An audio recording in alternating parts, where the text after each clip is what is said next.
일반 페인트가 아닙니다. 에코로 세상을. 확 발라버릴 곰팡이, 발라버릴 냄새, 발라버릴 속상 물질. 발라버릴. 아니, 환자가 누워있는데 페인트칠을 하면 어떡해요? 걱정 마라. 인체에 전혀 해가 없는 순수 무기질 성분 MCM 에코로 세상을 일으키게.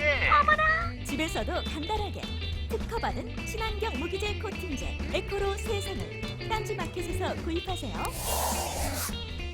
이 뭐야 이게? 보남칠 이노큐. 오! 오! 야, 이거 어마어마하네. 이거 잠 안 오고 스트레스 있을 때 먹으면 이게 지금 제주 황칠나무가 이거 진시황이 안 죽으려고 저기 했던 제주 파나텍 어마어마합니다. 제주 보남칠. 잠 못 드는 분들을 위한 제주 본황칠 이노큐.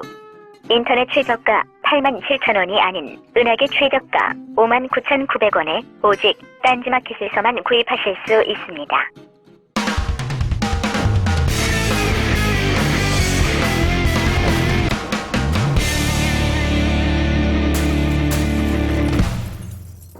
안녕하세요. 김우준의 파파이스 제83회 시간입니다.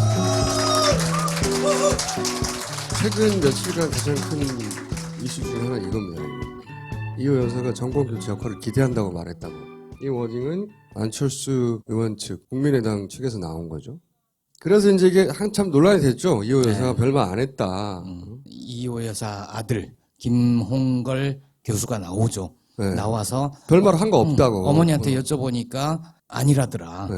그랬더니 또 안철수 의원 쪽에서는 아니 그러면 20분 동안 듣고만 계셨겠냐. 뭐 이런 식으로 반박하고 듣고만 그랬어요. 계셨어요, 보니까. 근데 이제 그때 이 예방하고 나서 조중동이 전면적으로 기사를 썼어요. 보면은 이거는 꼭 녹취록 공개되기 전에. 전이죠. 예. 그러니까 예방한 다음 날 꼭 정권 교체 꼭이라고 이호 여사가 안철수를 지지했다고. 동화도 모과차를 대접하면 무려 17분간 독대했다고. 접견 시간은 3배. 그러면서 언론중앙은 이 여사가 차를 내어라고 했지만 이 여사 측 관계자는 만류에 차도 나오지 않았다. 문재인 박대받았다는 거죠. MBC도 물론 보도했습니다. 이호의 뜻은 어디에 있는가. KBS도 비공개 단독. 동화도 보면 다른 대접을 했다. 동교된 게 의중이 반영된 거 아니냐.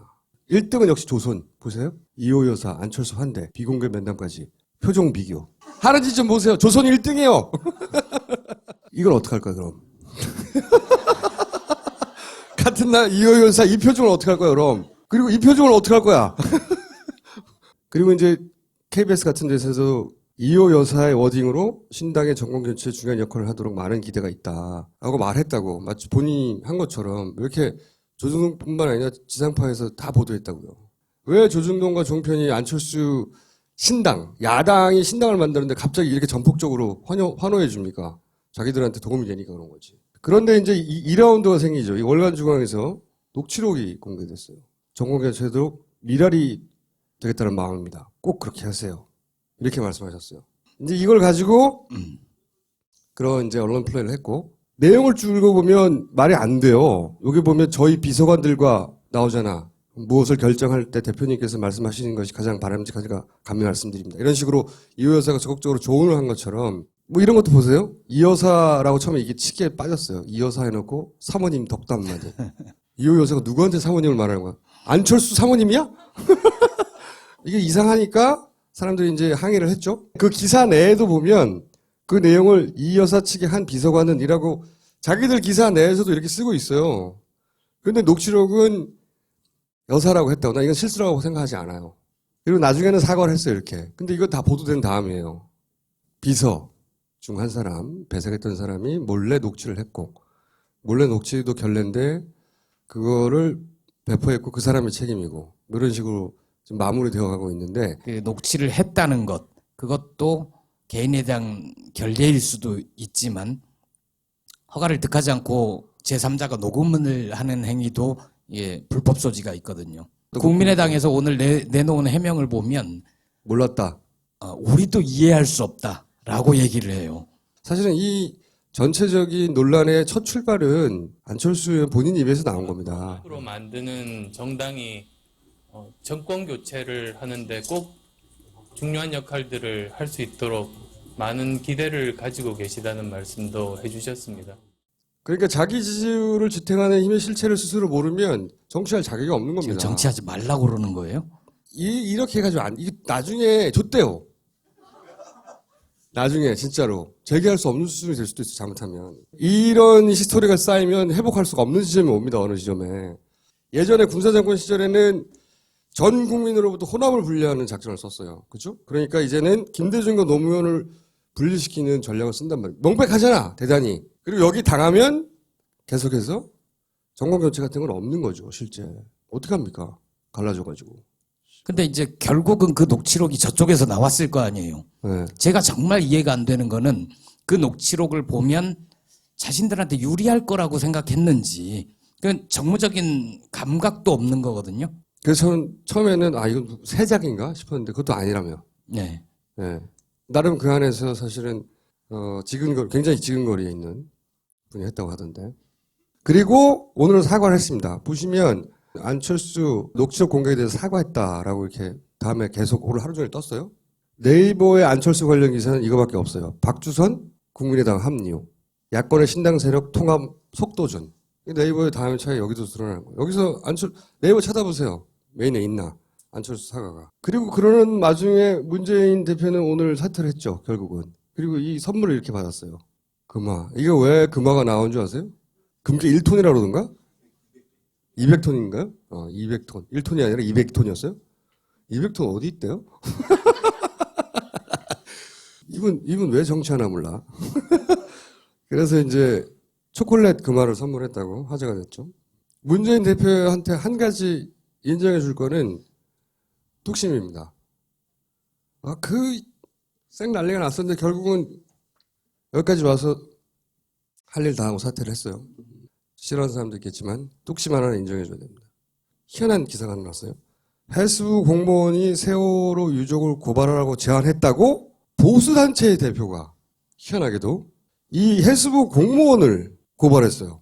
내용은 이렇습니다. 태극 의열단이라고 하는 것이 세월호 조사에 발족하자마자 뉴스리스에서 보도했었는데 세월호 참사 국민조사위원회라는 걸 자체 발족을 했어요. 자기들도 조사위원회라는 거죠. 굉장히 많은 곳에 나타납니다. 이분이 단장님입니다. 롯데 사태했었을 때 롯데도 비난하고 산케이 신문 7시간 보도했을 때 산케이 부시라고 등장하시고 여기는 뭐냐면 여러 정당을 돌면서 사상 검증을 받으라고 활빈당 그다음에 애국국민운동대연합 단체 대표들을 부립니다. 이분들이. 보수 시민단체가 시위했다고 할 때 이분들을 잘 보세요. 이분들이 어딘가에 계십니다. 항상. 근데 그중에 이분이 보수단체 활동 열심히 하시다가 뭘 공개했냐면 고소를 해버렸어요. 세월호 조사위에 여당 추천으로 들어간 해수부 공무원이 있습니다. 그 공무원을 사주죄, 사기죄로 고소를 해버렸어요. 세월호 참사 특별조사위원회 소속 해수부 임모 과장이 핸드폰으로 전화를 해서 이석태, 박종은 이 두 사람만 왜 고발했냐. 유가족 중에 홍모 씨를 왜 고발하지 않느냐.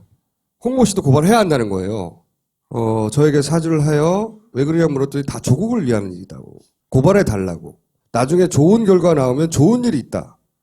다른 두 사람은 고발했는데 한 사람은 고발하라고 시켰다고 이 사람은 거꾸로 고발한 그 내막은 모르겠으나 이렇게 해서 이제 이 사건이 드러나게 되죠.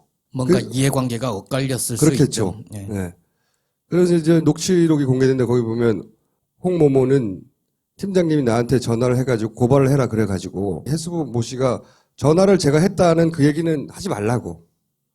나중에 홍모모를 고발했다 그 얘기만 빼라. 내가 시켜서 했다는 얘기 빼라. 뭐 이런 대화 내용 전체가 녹취로 공개되고. 근데 여당 추천으로 들어간 사람 중에 유일하게 7시간 조사해야 된다는 사람이 한 사람이 있었어요. 부위원장이라는 사람이 있는데 이 오 대표가 그 사람도 조지라고. 그러면 정보를 달라고 어떤 정보를 달라고 그러냐면 빵에 보낼 수 있는 아예 감옥에 보낼 수 있는 정보를 달라고. 그랬더니 임모 씨가 공무원이 헤헤 알았어. 월요일부터 핵 때문에 과장님 명령대로 과장님이 그랬잖아요. 핵 관련해서 나 그거 지금 하고 있다. 이건 뭐냐면 또 북핵 때문에 그 부산청에 나와가지고 시위했단 말이에요. 이것도 시킨 거예요. 지난번에 해수부가 그 여당 쪽 위원들 사퇴해라 뭐 이런 시나리오도 짜서 공개하고 그렇죠. 그대로 실행되고 그랬었잖아요. 네. 이게 해수부가 세월호의 진실에는 전혀 관심이 없는 거예요. 그럼 왜 조사위에 왜 들어가? 조사위는 조사하라고 들어가 있는 건데 조사를 방해하려고 들어가 있는 거죠, 다. 그게 실체가 드러나잖아요, 이렇게. 그러니까 조사위의 그 활동으로 실체가 드러날 확률은 대단히 낮다고 봐야죠. 그들 사이에 왜 이렇게 분쟁이 생겼는지 모르겠어요. 분쟁이 생겨서 이게 드러나 버린 거지. 자기야, 이거 봐봐. 스틱 PC라는 건데 꽂기만 하면 거실 TV가 컴퓨터로 변한대. 열받아. 왜? 마음에 안 들어? 편하긴 한데 금방 뜨거워지잖아. 아니야. 트윙글 스틱 PC는 열 안 받아. 윈도우 10의 최신 운영 체제로 더욱 강력해진 트윙글 스틱 PC. 냉각팬이 달려있어 장시간 사용해도 열받지 않습니다. 딴지마켓에서 판매 중입니다. 우리는 생각했습니다. 실외는 가까운 곳에 있다고. 우리가 파는 것은 음료 몇 잔일지 모르지만 거기에 담겨있는 것이 정직함이라면 세상은 보다 건강해질 것입니다. 그래서 아낌없이 담았습니다. 평산네이처 아로니아 친. 지금 딴지마켓에서 구입하십시오. 정청래 의원이 최근에 갑자기 주목받기 시작했어요.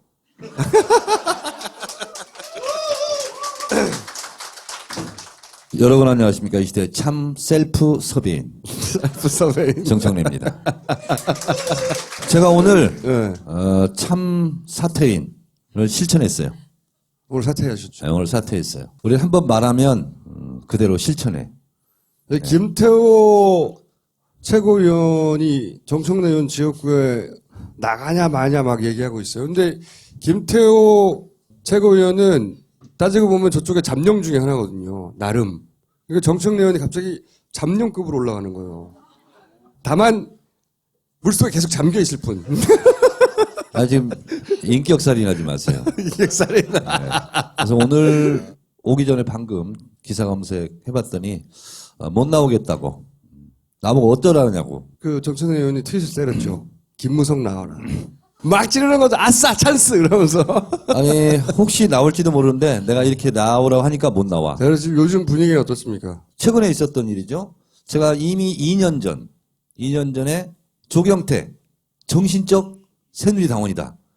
커밍아웃하고 가라. 그랬죠. 진짜 갔어. 그건 예언이 아니라 성질 나니까 간 거죠. 아니 물론 성질도 났지만 성질이 나는 가운데에서 이렇게 계시가 와요. 네. 그런데 제가 팟캐스트마다 다니면서 앞으로 두고 봐라. 오픈빨이 거치고 나면 안당은 지지율 7, 8%로 고착된다. 이렇게 얘기했거든요. 오늘 발표했어요. 타임 리서치에서. 안당 6.7%. 정확한 예측 아닙니까? 그건 뭐 여론조사 기관에 따라 조금씩 달라요. 질문을 어떻게 하냐에 따라서 좀 다르고. 최근에 계속 영입 인사들 네. 모시고 물어보면서 느끼는 건데 영입 인사들이 약속받은 게 없어요. 대부분. 그 안에 뭐 기댈 사람도 없는데 문재인 대표 정도 기대고 들어왔는데 문재인 대표가 손 놔버렸어 이제? 그러면 이 양반들 오리알 되는 거 아니에요? 중앙위원회를 할 때 네. 김상곤 인재 영입위원장이 이제 단독으로 됐죠. 그 둘이 옆에 앉아가지고 제가 한 얘기가 있어요. 인재 영입 이제 그만해야 되지 않습니까? 제가 얘기했어요. 비례 숫자를 넘어가잖아요 지금. 비례는 거의 없을 거예요. 영입 인사 중에서.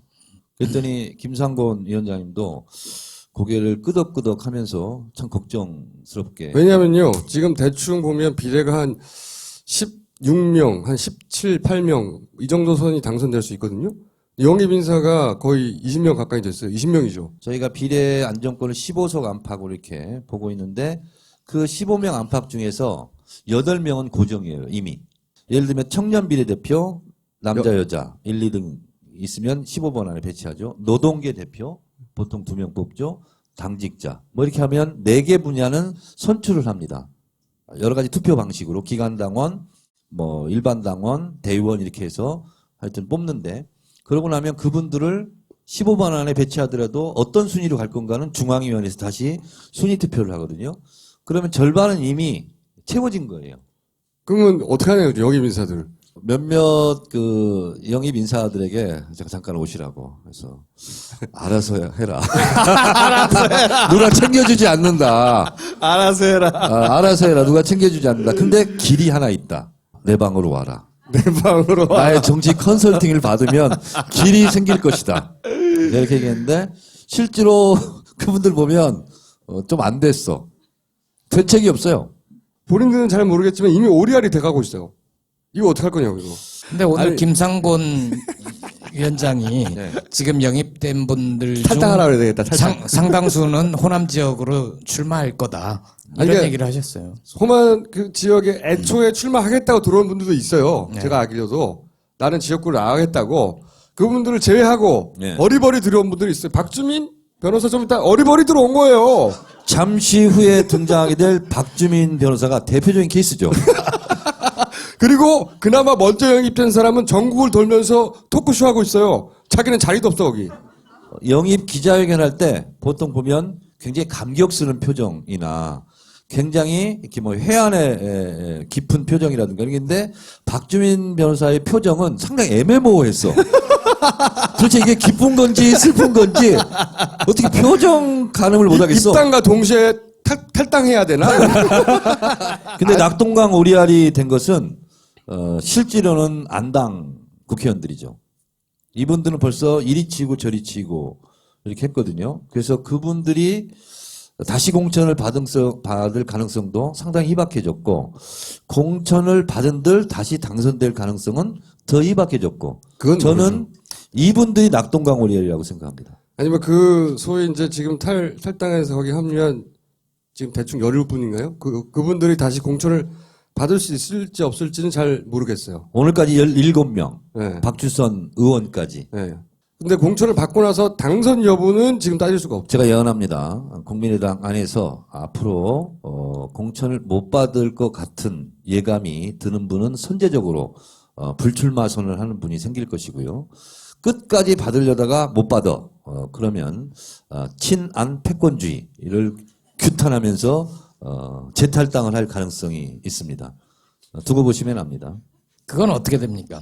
교섭단체 이제 되나요, 안 3명 되나요? 남았잖아요. 네. 교섭단체 구성이 이제 국민의당이 3석 남았습니다. 근데 총선 전에 교섭단체가 되면 지원금이라고 부릅니까? 정확히 뭐라 불러요, 그게? 정부 보조금. 네. 선거 관련해서 정당의 보조금이 88억이 나온단 말이죠. 88억 9천만 원이래요. 그러니까 그걸 받느냐 못 받느냐는 그 정당이 이렇으냐 못 쓰냐 굉장히 큰 어마어마한 총알이잖아요. 그래서 지금 결사적으로 모으고 있는 거거든요. 그게 2월 15일까지 20명을 채워야 됩니다. 박영선 의원은 왜 들어갔어요?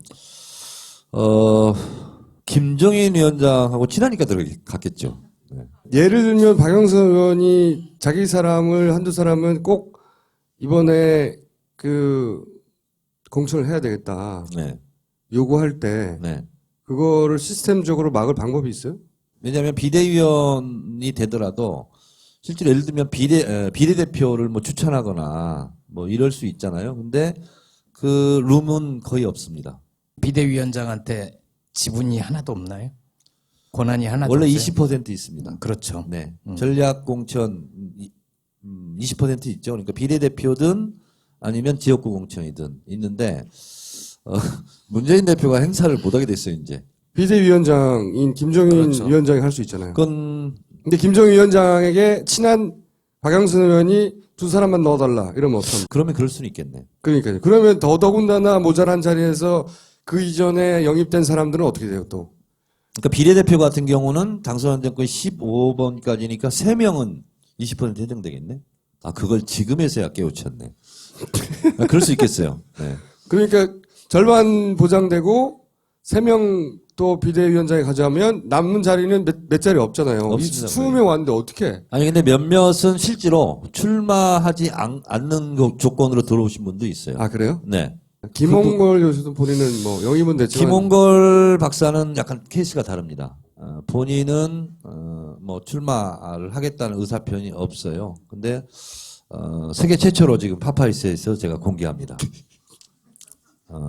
저는 출마해야 된다라고 생각하고 본인 생각이잖아요. 그냥 그 최초로 지금 공개하는 거야.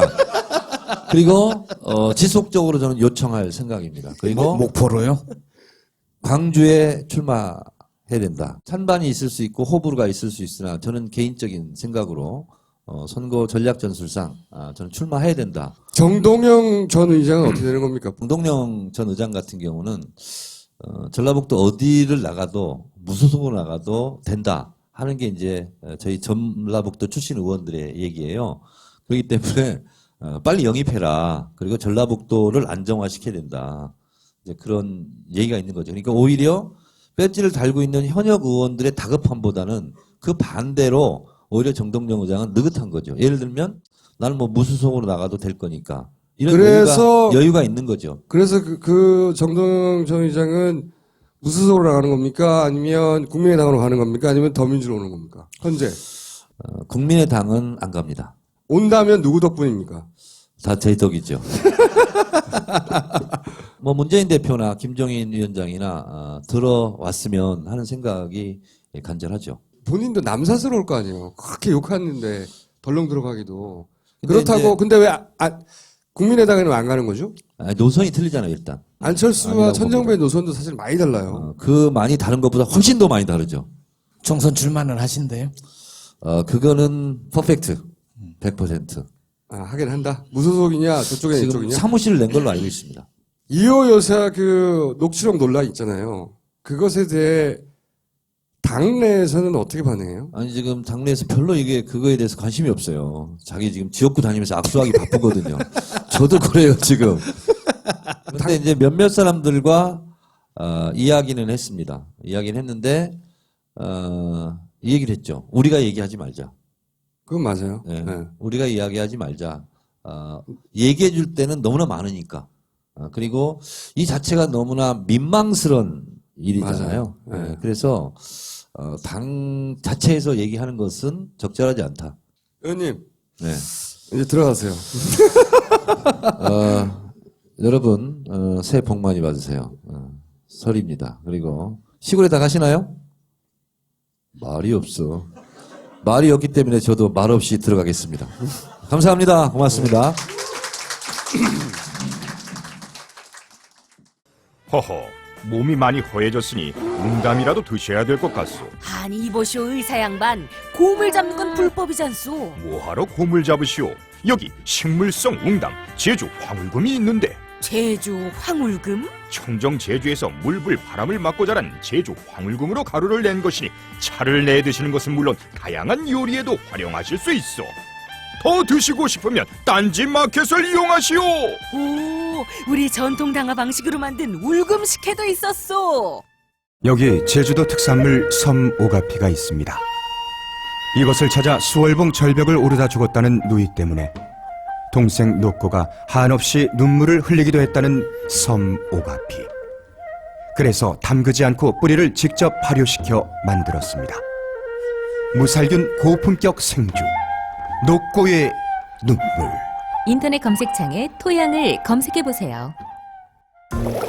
저희가 더민주 영입 인사만 사실은 소개하려고 한 게 아닌데 딴 데는 영입 인사들을 좀 소개해서 여기 나오게 해달라고 그랬더니 안 나와. 그래요. 전희경 새누리당 영입된 그 양반한테 전화를 했더니 4월 총선 이후에 보자.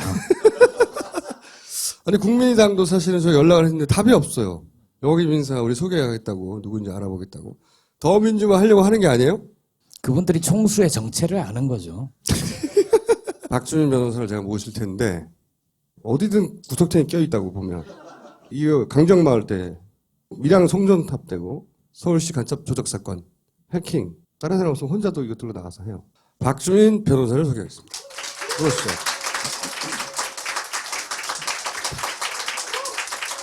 가끔 박주민 변호사 연락 안 될 때 민변 회장님한테 물어봅니다. 박주민 변호사 어디 갔어요? 민변 연락 안 되는데 나도 몰라. 민변호도 잘 몰라요. 다 어디 나가 있기 때문에 항상. 응? 근데 제가 이제 자료를 찾다 보니까 충격적인 사진을 발견했어요. 머리가 이렇게 많았어요. 네. 불과 몇 년 전입니다, 이게. 네. 머리가 이렇게 많았어. 깜짝 놀랐어요. 심지어 이게 잘 안 보일 텐데 빠마까지 했어, 빠마. 보이시죠, 빠마. 응? 네. 근데 머리가 점점 아이들이 헤어지고 있어요, 지금.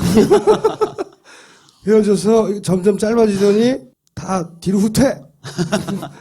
얼마나 많이 후퇴했으면 가리는 거 봐요. 입당할 때. 이렇게 많이 머리가 탈모가 되는데 입당해도 되는 겁니까? 사실은 그 이번에 입당 후에 당에 계신 몇 분들이 저한테 가발과 가발과. 이식 수술을 권하시더라고요. 생착률 굉장히 높은데 요새. 네, 근데 그렇게 할 돈은 없고요. 일단 머리 좀 짧게 자르면 많아 보인다 그래서 오늘 아침에 짧게 잘랐습니다. 그 실제 세월호 조사의 활동을 보면 이렇게 여당 쪽 추천 인사들이 끊임없이 방해합니까?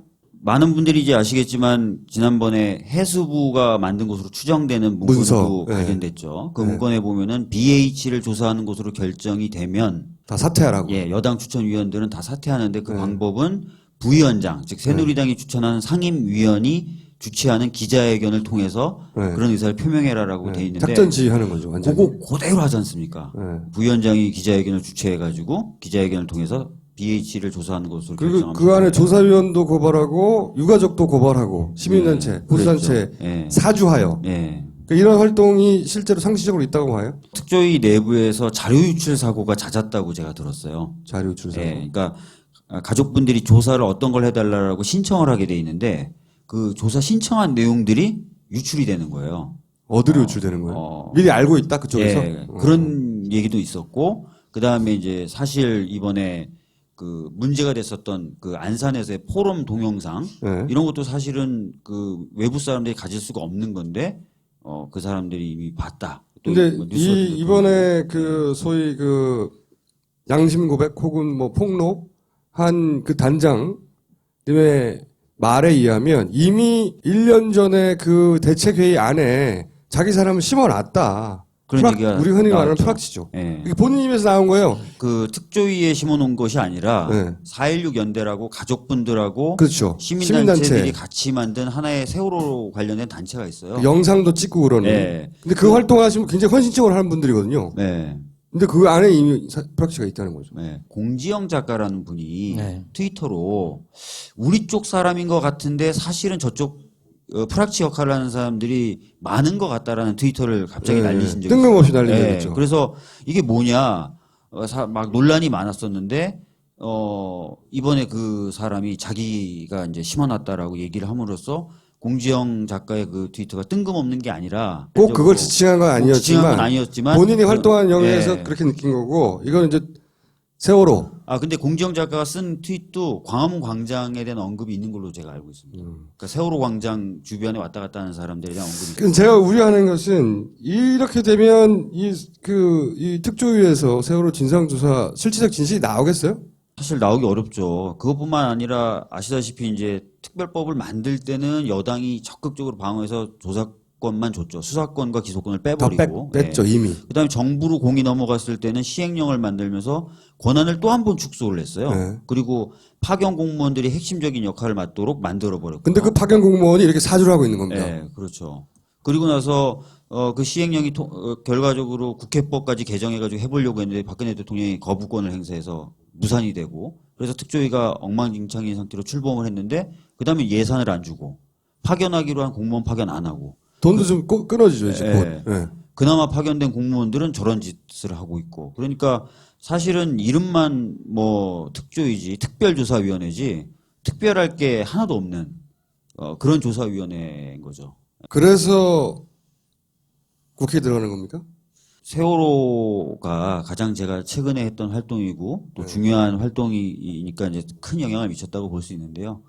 제가 이제 사실 변호사가 되고 10년간 사회 활동을 하면서 이런 표현을 좀 쓸 수 있을 것 같아요. 다른 분들도 이런 표현을 썼는데요.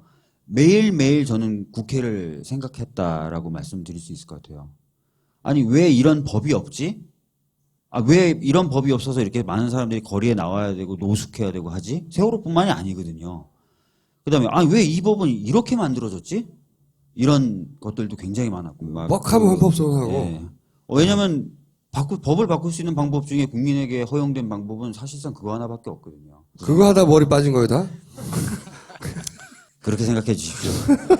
그래서 사실은 매일매일 진짜 국회를 생각해야 됐었던 날들의 연속이었어요. 정치가 중요하다고 생각하고 정치에서 역할을 하는 사람이 필요하다고 생각하면서도 선뜻 결심을 못했던 이유 중에 가장 큰 게 그런 어떤 외부에서의 규정이죠. 저거 봐. 저 정치하려고 저렇게 했어. 첫 번째 거 이런 거 있잖아요.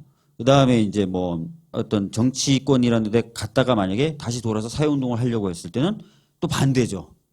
오히려 정치에 갔다 온 애가 왜 또 사회운동을 해? 또 이렇게 돼버리거든요. 떨어져서 왔구만. 네, 떨어져서 왔구만 라든지 모든 거를 버린다고 평가를 받을 수밖에 없는 거예요. 이 시도는. 그러니까 저희 선배들 민변 변호사들 그 선배들이 저를 말리는 분들이 굉장히 많았었어요. 그랬겠죠. 네, 말리는 이유는 네가 지금까지 10년 동안 쌓았던 자산을 한 방에 날리는 거다. 그런데 한 방에 날리기에는 지금 상황이 너무 안 좋다. 왜냐하면 야권이 분열돼 있고 새누리당이 굉장히 강하고 해서 그리고 뭐 제가 이제 막 결심할 때만 해도 뭐 지금 좋았던 때가 아니잖아요. 그러니까 그렇죠. 이제 게다가 민변 출신 국회의원들이 별로 좋은 선택 안 한 분들이 많죠. 아니었고 저로서는 굉장히 힘들었어요. 그래서 사실은 전날도 기자회견을 앞두고 전화하고 저 못 가겠습니다라고 하려고 했었어요. 제가 국회에 일찍 도착해서 그날 굉장히 추운 날이었거든, 월요일 날. 외부에서 계속 걸어다니면서 제가 끝까지 고민한 거 네, 마지막까지. 끝까지 고민을 했었어요. 아니 그 혼란을 겪고 국회에 들어가면 그나마 다행이죠. 아까도 제가 여기서 들었거든요. 어느 순간 제가 오리 아래 대명사가 돼 있더라고요.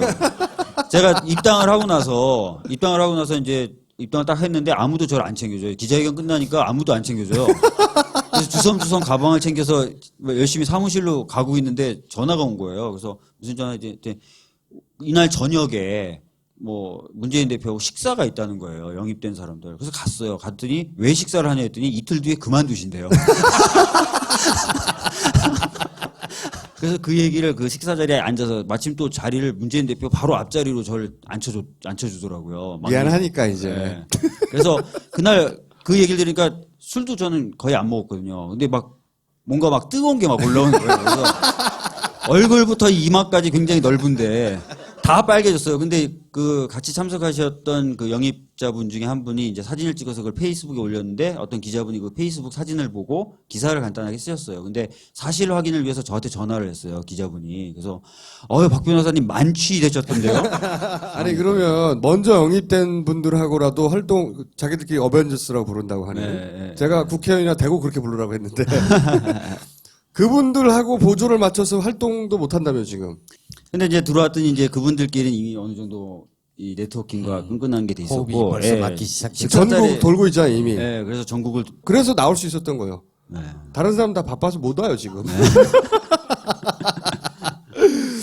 그럼 프로그램도 없는 거예요 혼자? 토요일하고 일요일은 제가 좀 가겠다 그러니까 인사는 시켜주겠대요. 인사는 그래서 토요일하고 일요일은 가서 제가 인사를 제대로 1분간의 시간 동안 최대한의 어떤 인사를 하기 위해서. 다른 사람들은 토크쇼 하고 있는데 본인은 1분만 인사. 네, 네. 2시간을 뛰어넘을 정도의 근데 왜 자꾸 눈물이 흐르려고 2시간을 뛰어넘을 정도의 1분간의 어떤 강렬한 임팩트를. 그럼 본인도 역시 다른 그 영입된 분들과 마찬가지로 지역군이 비례니 이런 약속은 전혀 받은 게 없고 처음부터? 네, 그 약속을 받은 바가 없고요. 울지 마시고. 예, 받은 바가 없고 어차피 뭐 제가 좀 제 스스로 좀 챙겨야 될 것 같고 밖에서 저를 불쌍히 여기시는 분들이 한두 명 나타나더니만 코치를 해주세요. 누가요? 이름을 밝혀도 되는지 모르지만 하여튼 그렇게 챙겨주시는 분이 있는데요. 야, 내가 좀 알아봤더니 빨리 네 전화번호 저장돼 있는 거기 사람들한테 다 네가 입당했다고 알려야 된대. 그래서 오늘 하루 종일 그거 하고 왔어요. 근데 처음 하니까 오타가 자꾸 나는 거예요. 오타가 자꾸 나고 막 이래가지고. 그러면 지역구 출마 같은 걸 상상해 보신 적 있어요? 필요하면은 지역구 출마도 해야 된다는 생각은 가지고 왔는데. 연고는 어느 쪽에 있으신가요? 이 얘기만 하시면 한숨 쉬더라고요. 제가 서울이라 그러면 다들 한숨을 막 쉬세요. 왜냐면 이 서울과 경기 지역에 만만한 지역구가 없다는 겁니다. 거기는 그리고 다 있어요. 네, 또 다 토주대감이 계시고. 어떻게 할 거야 이제? 네. 그래서 요즘에는 매일 밤을 한숨으로 지새우면서. 근데 신기한 게 밤에 굉장히 한숨을 지새우다 보니까 늦게 자게 되는데 새벽에 굉장히 일찍 깨게 됩니다. 가슴이 답답해져. 이것저것 다 안 되면 파파이스 게스트 나와요. 들어가서 뭘 하려고 그걸 오케이 하신 거예요? 그리고 왜 이제 공통질문인데 항상 물어볼 때 정당들이 있잖아요. 국민의당도 있고 그리고 정의당도 있어요. 네. 그렇죠? 더민주만 있는 게 아니에요. 더민주당에 대한 강력한 비판자 중에 하나였어요. 아시다시피 세월호 특별법 협상 과정에서 보여준 모습이 너무나 실망스러웠기 때문에 여러 차례 이제 강력하게 비판을 했었죠. 그런 어떤 비판하는 마음은 여전히 있습니다. 그런데 저로서는 바뀔 수 있다는 가능성을 하나 좀 봤어요. 그러니까 약간 뭐 탈당하신 분들은 굉장히 기분 나빠하시겠지만 이 탈당이 되면서 왠지 당이 건강해진다는 느낌을 저는 좀 받았거든요. 그래서 좀 바뀔 수가 있겠구나라는 느낌을 강하게 받았고요.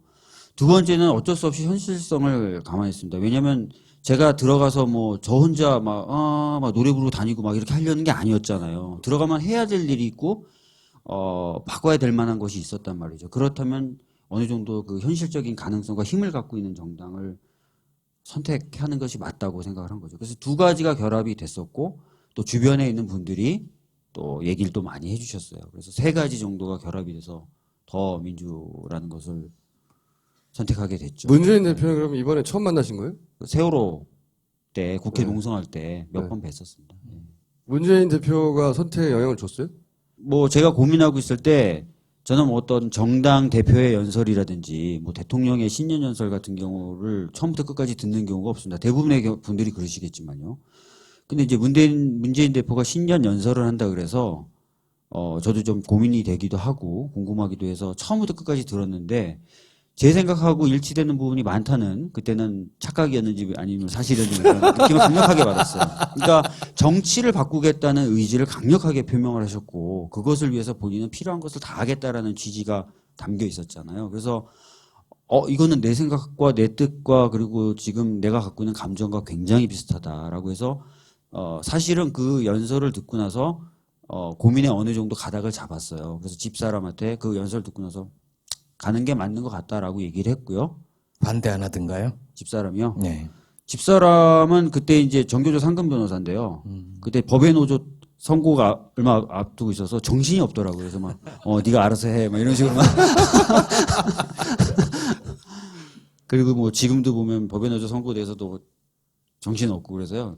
저는 저 나름대로 괴로워하고 그 친구는 그 친구 나름대로 괴로워하고 얼굴 보면 서로 울상 짓고 있고 그런 상황입니다. 예. 만약에 그 국회에 입성 못하면 어떻게 됩니까? 그것까지 생각은 좀 안 해보려고요. 저보고 어떻게 하라고, 어떻게 살라고 지금. 일단 저는 최선을 다하겠다, 여러 가지 해보겠다라는 생각 하나 하고, 그 다음에 이 과정을 통해서 배울 수 있는 건 최대한 배우겠다고 생각하고 있습니다. 그래서 제가 지금 한 20년 가깝게 지났는데요. 일기를 다시 쓰기 시작했습니다. 일기를? 네, 하루하루의 감정과 기억을 세밀하게 적고 있어요. 그만큼 외로운 거예요, 지금. 아무도 안 챙겨주고 혼자 외로운 거예요. 나쁜 놈 뭐 이런 얘기 좀 쓰고. 문재인 나빠 이 씨발 이러면서 어디가? 근데 제가 왜 이렇게 일기를 쓰냐면 사실은 저도 정치를 바꾸고 싶다는 마음이 강한데요. 이번에 이제 이렇게 들어가는 과정 자체도 제가 생각했던 그런 과정하고 좀 많이 달라요. 투명하고 공개적이고 예측 가능하고 그렇게 돼 있지 않고 아직도 굉장히 원시적이고 혹시 뭐 정계에 입문하려면 어떻게 되는지 방법 아시는 분 계세요? 잘 모르시잖아요. 그런 방법이 사실 정해진 게 없어요. 네. 그러니까 뭔가 시스템적으로 돼 있지도 않고 너무 뭐 좀 은폐돼 있고 이런 거예요. 제가 그때 입당의 변에 썼지만 국민이 감시하고 싶으면 쉽게 감시할 수 있고 참여하고 싶으면 쉽게 참여할 수 있고 이게 민주주의의 기본 아닙니까? 항상 국민이 이렇게 고양돼 있지 못하니까 항상 약간 정치에 무관심할 때도 있을 수 있겠죠. 그렇지만 무관심하다고도 야 쟤네들 한번 들여다보자. 그러면 쉽게 딱 들여다볼 수 있고 야 이번에 내가 한번 들어가 보자. 쉽게 들어가 볼 수 있고 이게 돼야 되거든요. 근데 저는 이런 정치를 만들고 싶었는데 제가 이번에 입당하는 과정에서도 참 이게 아직까지 굉장히 불명확하고 어렵다는 느낌을 받게 되더라고요. 그 국회의원 되고 나서 하시고요. 그래서 일기를 쓰고 있는 거예요. 남들한테 나중에 그 얘기를 좀 이런 식이다. 그래서 꼭 하고 싶은 말씀이 있어요? 우리나라는 사실은 대통령을 국민의 손으로 뽑는 직선제 말고는 과연 어떤 민주적인 제도를 가지고 있을까요? 전 거의 없다고 생각하거든요. 대규모 국책 사업을 할 때 그 지역 주민에게 제대로 물어나 봅니까? 어느 한순간 통지서 와서 다 땅 비워주라 그럽니다. 그것뿐만 아니라 어떤 시행령이나 법을 만들 때 국민의 의사를 충분히 듣습니까? 그렇지도 않거든요. 그리고 국내법과 동일한 효력을 갖는 여러 조약들을 체결할 때도 이번에 위안부 협상 같은 것도 마찬가지죠. 국민들의 의사를 물어봅니까? 안 물어봅니다. 통제도 안 되고요. 내용도 공개를 제대로 안 합니다. 전 더 많은 민주주의가 필요하다고 생각을 하고요. 그걸 위한 제도들이 하나씩 만들어져 가야 돼요. 근데 아마 이 과정은 정치 권력들이 조금씩 권력을 잃어가는 과정일 수도 있겠죠. 국민에게 쉽게 감시당하고 국민이 쉽게 들어올 수도 있을 테니까요. 근데 누군가는 이걸 해야 된다는 거죠. 그런 일을 해보려고 한번 하는 거예요. 아시다시피 세월호 특별법 때만 해도 저는 국회 그 처마 밑에서 3개월을 지냈어요. 국회 밥을 많이 먹은 거죠, 제가. 그렇지만 굉장히 답답했거든요. 그 로텐돌이라는 빨간색 카페트가 깔려져 있는 데를 지나서 화장실을 못 가게 하는 거예요. 거긴 국회의원들만 들어갈 수 있답니다. 그래서 저희는 화장실을 가기 위해서라도 저기 멀리 있는 데를 갔어야 됐었어요. 바로 그 옆에 화장실인데. 그래서 가족분들하고 농담 삼아 무슨 의원들 만나러 들어가면은 화장실부터 갔습니다. 나오면 다시 화장실 가기 멀리 돌아가야 되니까. 그래서 지금도 농성은 안 하지만 누구 이제 필요에 의해서 누구 만나러 국회 거기 들어가면 저희들이 막 웃으면서 야 우리 화장실 가야지 이러면서 막 가거든요. 그런 게 너무 싫고 바뀌어야 된다는 겁니다. 나쁜 정치는 안 할 것 같다는 확신이 들었다. 이런 얘기 하셨잖아요. 네. 그러니까 또 그런 거예요. 또 관례를 지키는 게 정치가 아니죠. 그죠? 국민들의 의사와 국민들의 뜻을 존중하는 게 관례상 안 된다는 말을 정말 많이 들었습니다. 국민들이 막 아파하는데, 사람들이 막 아파하는데 그런 것도 정말 이해가 안 됐거든요. 그리고 밀양 같은 데 가보시면요. 밀양 할매들이 이 박근혜 대통령 정부를 뭐라고 부르는지 아십니까? 공산당이라고 부릅니다. 왜 공산당이라고 부르는지 아십니까? 그분들이 배운 공산당은요, 국민의 뜻을 무시하고 막 밀어붙이고 독재하는 게 공산당이거든요. 그러니까 공산당이라고 부르세요. 그런 정치는 좀 안 해야 되는 거 아니야. 이렇게 생각을 하는 거죠. 자, 오늘 감사합니다. 박수 예, 부탁드립니다. 감사합니다. PPL.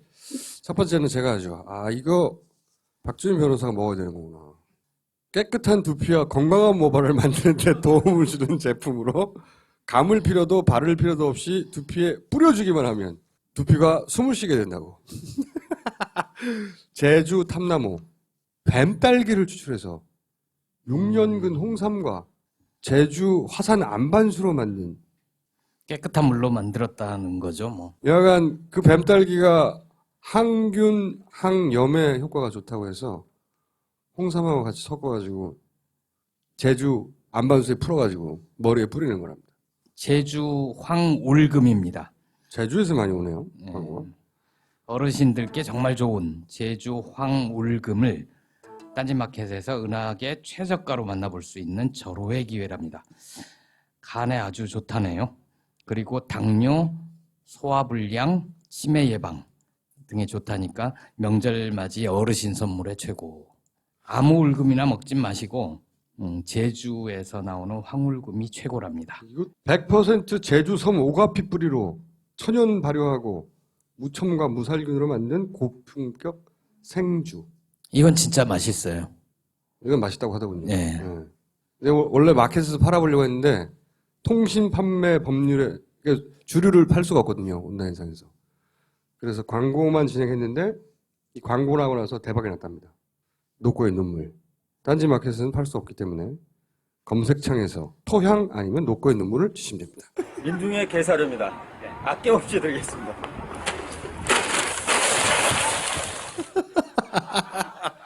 무료한 인생을 사셨거나 특별한 스릴을 경험하고 싶으신 분은 이거 가져가서 뿌리라고. 나는 체포 구속이 두렵지 않다. 다만 미인계만 두렵다. 나를 구속할 수 있어 내 손가락을 구속할 수는 없다. 내수용, 수출용. 몽고와 함께 박성수 씨를 모시겠습니다. 저는 세기의 명저, 둥구리의 유랑투쟁기의 저자이자 떠오르는 신흥 종교 이 둥굴교의 초대 교주인 둥굴이라고 합니다. 8개월간 구속됐던 건은 뭐였죠? 전단지 뿌린 건으로 해가지고는 대통령 명예훼손으로 6개월이었고 1개월 24일 추가된 거는 검찰청 앞에서 이제 멍멍하다가 집시법 위반으로 해가지고 그 멍멍 자체가 이제 구호라고 해가지고요. 그걸로 해가지고 2개월 추가로 해서 살고 나왔습니다. 집시법 위반 멍멍멍멍 했다고요? 아니, 그 뜻을 그분들이 알아들었어요? 그래서 그 현장에서도 네. 그 멍멍 구호 외치면서 저도 사실 뭐 같이 오시는 분들이 뭐 어디 단체에 소속되신 분들도 아니고 저도 이제 독고다이로 하다 보니까 뭐 단체에서 도와주는 게 아니라 그냥 독고다이로 활동하시는 분들이 이제 와서 같이 쌤쌤이 해주시는 거거든요. 그래서 잡혀가면 안 되니까 그냥 그 현장에서도 야 우리 지금 여기서 구호 외치면 잡혀가니까 그냥 멍멍으로 외칩시다 하니까 멍멍 할 테니까 여러분 따라해 주십시오 해서 멍멍 했는데 너 정보계장은 이제 와가지고 서초경찰서 정보계장 와서 그 한 번 더 외치면은 체포될 수도 있다고 조심하시라고 하는데 옆에 있던 그 공안 상과장이 처음부터 거기서 개사료 들고 그 앞에 개 얼굴 이렇게 크게 들고 권력의 멍멍이냐 해가지고 그 현수막을 들고 있을 때부터 열을 많이 받아 있었거든요. 자기가 책임지겠다고 체포하세요 해가지고 바로 이제 체포됐는데 멍멍 했다고요? 네. 그걸 구호라고? 예, 아니 근데 사실 뭐 그 중간에 개껌 이렇게 들면서 자, 이 개껌이다 와서 먹어라. 닭고기 맛이다. 닭고기 맛이다. 같이 이제 같이 따라서 그 한 번 더 한 거는 있긴 있는데 하여튼 그래서 서초경찰서로 이제 체포해서 들어갔는데 그 2시간 동안 거기서 그 멍멍의 정치적 의미가 무엇인지에 대해서 취조를 당했고 나중에 구속된 후로는 대구지방검찰청에 끌려가서 6시간 동안 그 멍멍의 정치적 의미나 누가 사소했는가? 예. 그리고 뭐 그 사회적 파장이랑 이런 거를 알고 있느냐 뭐 그런 사회적 파장. 그걸 6시간 동안 취조를 당하고 그래가지고 뭐 변호사는 없었습니까 혹시? 서울 쪽에 김인숙 변호사님이 저기를 해주셨고 제가 이제 구속이 딱 되니까 대구지방변호사협회에서 거기도 뭐 대구지방변호사협회는 상당히 그래도 전국적으로는 뭐 그렇게 진보적인 편에 속하는 변호인 저쪽은 아닌데 거기서 변호사협회 회장님이 화가 나셔가지고 회의를 소집하셔가지고 변호사님은 3분을 그냥 무료로 붙여주셨거든요. 그런데도 예. 8개월이 나왔어요? 예, 아무 알짝이 없더라고요. 아니 지금 1심이 끝났고 예. 2심을 다투는 와중인 거죠. 1심 결과가 예. 뭐였나요? 1심 결과가 징역 1년에 집행유예 2년이요. 예. 아니 근데 그럼 구속적부심 심사했을 때도 그냥 넘어갔어요? 그대로? 구속 상태로? 영장 실질 심사를 네. 하고 그다음에 이제 구속 적부심을 했어야 하는데 구속 적부심 자체를 안 했어요. 어차피 이쪽 재판부 자체가 이런 거 들어줄 재판부가 아니다 해가지고 아예 신청 안 했다고요? 예, 신청 자체를 안 했고 저도 뭐 어차피 돌아다니면서 이래저래 밥도 못 먹고 끼니도 못 때우고 돌아다니면서 고생하고 있었는데 좀 오랜만에 좀 들어가서 쉬자. 왜 이걸 시작하신 거예요? 전담 뿌리고 하는 거 그러면? 뭐 우리나라에 수많은 그런 사건들이 많이 있었잖아요. 그 세월호 사건부터 해가지고 뭐 정윤회 연문건도 있었고 정윤회 그 비선 실세 논란을 통해 가지고 또 그 청와대 개싸움의 실태가 또 나왔고 그다음에 뭐 부정선거권 관련해 가지고는 뭐 1년 내내 이제 시끄럽고 그랬었는데 이런 식으로 계속 수도 없이 사건이 터지면서 이 정권 지지도가 떨어지다 보니까 박근혜 정권에서는 이제 공안정국을 조성해 가지고 이걸 만회하려고 했잖아요. 특히나 제가 이제 화가 났었던 게 그때 이제 전 배낭 메고 걸어서 노수 가고 그러면서 이제 애들한테 초등학생들한테 인간과 자연을 사랑해 주세요 하면서 이런 전단지 나눠주고 있었거든요. 예, 이 책에 나와 있지만 예, 이 책에 아주 잘 나와 있습니다. 예. 네. 하여튼 이제 그랬는데 언론에 보니까 황선 씨 17년 전 일기장을 털어가지고 거기에 북한 찬양 조항이 있다고 그걸 구속을 했대요. 뭐 저는 개인적으로 뭐 통진당하고는 뭐 친하지는 않은데 너무 화가 나잖아요. 어? 그 일베한테 그렇게 오히려 테러를 당했으면은 그 일베 집단들을 다 잡아야지. 더군다나 박근혜 같은 경우는 12년 전에 북한 가가지고 김정은 믿을 만한 파트너다 하면서 악수하면서 고모 찬양 의혹이 있거든요. 그래서 그 내용으로 전단지를 만들어 뿌린 거거든요. 더군다나 이제 그때 같은 경우는 저기 이하 작가님이신가요? 이하 작가님들이랑 이제 전단지 만들어가지고 막 옥상에다 막 뿌리고 그랬잖아요. 근데 저는 이거 민주주의 사회에서 국민들이 전단지 만들어 뿌리는 거는 국민의 권리인데 뭐 이렇게 톡 까놓고 뿌려야지 이거 왜 뿌리고 예, 몰래 이렇게 뿌리고 그럴 수도 있지만은 나는 그냥 이렇게 당당하게 뿌리겠다 해가지고 제가 만든 전단지에 제 사진과 제 연락처와 예, 제 이름과 심지어는 그 밑에다가 잡아가려면 잡아가라 이 개새끼들아라고 그 문구까지 다 써가지고 전단지를 뿌렸거든요. 아 그게 시작이군요. 예. 시민들이 반응이 좋더라고요. 그래서 그럼 나만 이렇게 나 혼자 뿌릴 게 아니라 그 전국의 시민들, 관심 있는 시민들 같이 뿌리자. 여기 자기 이름 집어넣을 수 있는 사람들 여기 댓글을 주시라 딱 했더니 하루 동안에 한 80명이 단순히 여기 한국 분들뿐만 아니라 전 세계 그야말로 5대양 6대주 분들이 자기 이름 나는 비록 지금 미국에 살지만 비록 브라질에 살지만 이름이라도 넣어줘라 해가지고. 근데 혼자만 구속됐죠? 예. 네. 좀 억울하더라고요. 네. 10판 넘게 한 5만 장 넘게 해서 50개 지역에 또 다 뿌렸거든요. 그 돈은 본인이 순전히 쓰신 거고. 예, 뭐. 이 질문을 드린 이유는 뭐냐면, 이런 예, 예. 일로 이렇게 구속이 되거나 잡히거나 하면, 누가 사주했냐 끊임없이 묻거든요. 아, 예. 제 배우 세력은 스네이크 박님이십니다. 예. 누구죠? 스네이크? 그, 다카키 마사오님. 예. 항상 그 뱀 같은 지혜로, 예. 어려움을, 난관을 극복하시는 그분을 항시 저희 영적인 스승으로 여기면서 살고 있는데, 저를 왜 잡아갔는가 전 도저히 이해가 안 돼요. 예. 그러시면 안 되죠! 애국 충정하는 마음으로 하루하루를 살고 있습니다. 근데, 그러고 나서 출소했는데, 물론 2심 기다리고 있지만, 근데 왜 또 시작하신 거예요? 지금은 개사료는 이제 돌아다니면서 많이 뿌려가지고, 지금은 이제 개뼈 따고 들고 다니면서 낚시하고 있거든요. 예, 오늘도 저희 경찰청 앞에서 하고 왔고, 어제랑 저기 해서는 검찰청 앞에서 하고 있고, 예, 계속 돌아다니고 있습니다. 그럼 2심에 예. 부정적 영향을 미칠 수도 있잖아요. 아니나 지금 밖에나 별 차이가 없어가지고. 들어갔다 나와서도 나 안 죽었어. 난 예. 여전히 똑같이 생각해. 예. 그걸 보여주고 싶으신 예. 그래서 국민의 당연한 어떤 권리이자 한편으로 의무라고 생각을 하거든요. 잡아가려면 잡아가라고 했던 거고 그러는데. 잡아가버렸죠. 예. 안에서 이제 이를 갈았죠. 근데 이를 갈면서 또 한편으로 또 고맙기도 했어요. 왜냐면은 구속되다 보니까 이거 뭐 외신에서도 나오고 그러면서 세계적으로 유명해졌네. 그래서 이 감사장 만들어가지고 이 검찰청에다가 감사하다고 당신들 때문에 내가 이렇게 유명해졌다고 해가지고 검찰청에다가 감사장까지 이렇게 보내고 그랬었거든요. 개인적으로 형사 혹은 검사가 본인에게 예. 이 활동 관련해서 예. 무슨 얘기한 거 없어요? 제가 집시법 위반으로 2건이 추가가 된 거거든요. 검찰청 건 하나가 있고 또 일산경찰서에 거기 전단지 뿌린 사건이 전단지 뿌린 조성훈 씨라고 해서 이제 그분한테 전단지를 보내줬는데 그분이 압수수색을 당했어요.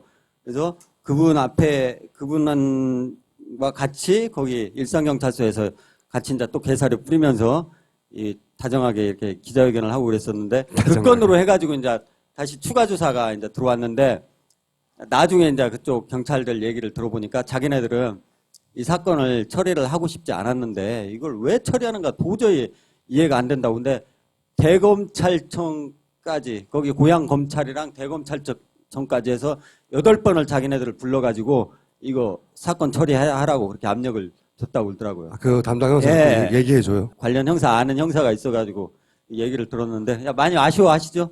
더군다나 저는 이제 군산 사람이라 군산에서 작년 12월 달부터 전단지를 뿌렸어요.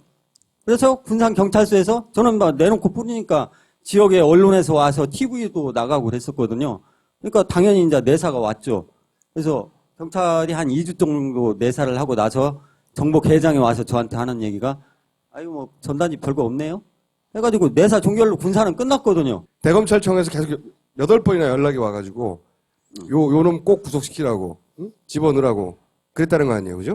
대검이랑 이제 여기저기 이제 개사료 많이 뿌리고 그러니까 아마 이제 그것 때문에 열받아가지고 자기 이 전단지 사건 자체는 별게 아닌데 개사료 때문에 아마 구속을 시킨 걸로 저는 알고 있습니다. 박근혜 대통령한테 1,000원은 왜 보내셨어요? 위안부 합의라고 뭐 자기 마음대로 그 위안부 할머니들 당사자들 입장을 생각을 않고 그냥 그렇게 자기가 합의해가지고 그렇게 해버리잖아요. 그래서 아 이게 최신 트렌드구나. 안에서 구속돼서 안에서 있을 때는 뭐 TV도 뭐 보여주는 것만 이렇게 보여주고 하다 보니까 잘 몰랐는데 나와서 보니까 그게 트렌드인 것 같더라고요. 그래서 예, 이거 1,000원으로 합의하면 되죠. 해가지고 이거 합의합시다. 그럼 나 앞으로 재판 안 나가도 되는 겁니다. 해가지고 합의서 만들어가지고 그 우체국 가서 소액환으로 1,000원짜리로 바꿔가지고 청와대로 보내신 거예요? 예. 이건 뭡니까 사진이? 강신명 경찰청장이 올해 한 2월 달인가 3월 달인가 됐을 거예요. 전 지역 경찰서에다가 이 하달물을 이렇게 만들어가지고 전단지 뿌리는 사람 현장에서 체포할 수 있다. 체포해라. 이런 취지의 이거를 보냈거든요. 네. 이거는 마치 이게 북한 공산 정권이 예? 이 김정은 충성하려고 그 밑에 보위부 직원들이 지나가면 막 꽃다발 흔드는 그런 어떤 행태랑 똑같잖아요. 그래서 옆에서 항상 이거 들고 잘 옆에서 흔들어라, 흔들어 대라 해가지고 그 보내줬는데 뭐 반송 안 된 거 보니까 잘 받아가지고 흔들고 있는 것 같더라고요. 반성 안 해. 멍멍멍멍멍 얼마나 구워 좋아요. 정말 창의적인 본인이 생각하신 거예요? 예. 잡혀갈까봐요. 근데 그걸로 잡혀간 거 아니에요? 멍멍멍멍멍. 예. 그래서 앞으로는 왈왈로 한번 해보려고 생각합니다. 앞으로 언제까지 이런 일을 하실 겁니까? 박근혜 안 보일 때까지 해야죠. 저희가 뭐 도와드릴 일은 없어요? 뭐 딱히 도와줄 건 없고. 뭐. 아직 1세죠? 예. 원래 저기 불세출의 영웅들이 쓴 그런 책이나 이런 거는요, 살아있을 때는 좀 조명을 못 받더라고요. 현재까지 몇 권 팔렸어요? 몰라요. 1년 동안 있어도 안 팔렸어요. 그 책이 더 많이 팔려도 본인한테 인세가 안 오는 거 아니에요? 2판 인쇄 되면 이제 또 한 권 팔릴 때마다 1,500원씩 저한테 떨어지니까요. 여러분, 그렇게 개가 저를 도와주고 싶으신 분들은 한 권씩 사시면 됩니다. 예. 인터넷 서점에서 팔아요? 예. 이건 교보문고에서 오늘 마지막 남은 거 하나 파왔습니다. 둥구리에? 유랑투쟁기입니다. 본인이 그러면 그 전에 이 활동 전에 예. 전국을 돌면서 예. 본인이 생각했을 때 필요한 운동이나 활동을 하면서 예. 그때 느낀 걸 적으신 거예요? 예. 그 대부분 환경 운동이었고 그때는. 예. 그러니까 환경 운동 하다가 어느 날 열받아 가지고 예. 정치 쪽으로 퍼포먼스는 정치 쪽으로 하시는 거네? 아유, 뭐 이게 다 그냥 생활이라고 생각을 하거든요. 생활이고 일상이라고 생각을 하거든요. 그러면 본인의 생업은 그냥 일단 먹고 살아야 될 거 아닙니까? 어떻게 하십니까? 개인적으로 무소유주의자거든요. 환경운동이. 무소유주의자예요? 예. 환경운동이 정확히 제대로 가려면 무소유주의와 같이 가야 한다고 생각을 하거든요. 그 서양에 그런 분들 꽤 운동하시는 분, 일본에서도 제가 본 적이 있는데 우리나라에서는 본 적이 없는데. 보니까 별로 그렇게 성격이 까칠해가지고 자연 친화적인 것 같지는 않은데. 몇 년 동안 그걸 하셨어요? 그럼 무소유 자연주의 운동을. 이거는 이제 2006년부터 배낭 메고 유랑 다닌 건 2006년도부터 시작됐고요. 그래서 여기 이제 처음에 앞에 지도도 이렇게 나오지만은 전국에 240개 자치단체가 있거든요. 근데 그 중에서 지금 걸어서 노숙에 걸식하면서 180개 지역을 지금 계속 돌아다녔거든요. 왜 그런 삶을 선택하셨습니까? 그러니까 지금 현재 이제 우리 현대 사회에서 빚어지는 각종 이제 부조리의 문제, 지금 뭐 박근혜 정권에서 이렇게 사람들 짓누르고 그런 어떤 문제나 이런 게 결과적으로 이게 뭐 그 사람들만 가지고 있는 어떤 그렇게 표독한 그런 어떤 습성이 아니라 다 우리 뭐 개인적으로도 다 가지고 있는 그런 심성이라고 생각을 하거든요. 하나라도 더 갖고 높아지려는 그런 어떤 습성이. 그게 이제 정도의 차이가 있는 거죠. 근데 근본적으로 봤을 때 내 자신부터 이렇게 반성이 안 된 상태에서 다른 사람들한테 이렇게 손가락질 해봤자 그게 효과가 없는 것 같더라고요. 거리에 철학을 하시는 분이네. 근데 이제 그런 생각을 하시다 갑자기 신문보다 열받으신 거군요. 이게 뭐야 이렇게. 아니 원래는 제가 사회복지사거든요. 사회복지사 1급. 1급. 사회복지사 1급이었었는데 이제 복지시설에서 이렇게 근무하면서 나름대로 이제 종교생활 하다시피 하면서 이제 그 장애인분들 먹여주고 시켜주고 재워주고 바퀴벌레 나오는 공간에서 같이 어우러져 자고 하면서 이렇게 하다 보니까 백날 첫날 이런 걸 해줘도 가령 이명박 정권 들어오면서 저소득층 겨울 난방비 700억을 삭감을 했거든요. 개수 조정 그냥 하나 살짝 한 거예요. 그걸로 인해서 수많은 사람 할아버지 할머니들이 얼어서 달달 떨다가 그중에서는 뭐 얼어 돌아가신 다음에 6개월 7개월 만에 다시 발견되고 오는데 차라리 대갈박 터지게 싸워가지고 정권의 그렇게 잘못된 정책이나 한 번씩 막는 게 오히려 훨씬 더 큰 사회복지적인 차원에서 봤을 때는 더 효과가 있다. 그 책 제목이 뭐라고요? 예, 세기의 명저 둥구리의 유랑투쟁기입니다. 예. 재밌어요? 번뜩이는 재치와 해악으로 지구와 미래에 대한 우리 모두의 책임감의 경종을 울리는 한 방랑자의 목소리예요. 그런 거 없어요? 무슨 후원 방법을 생각해 보세요. 책이나 사줘요? 책이나 사줘요.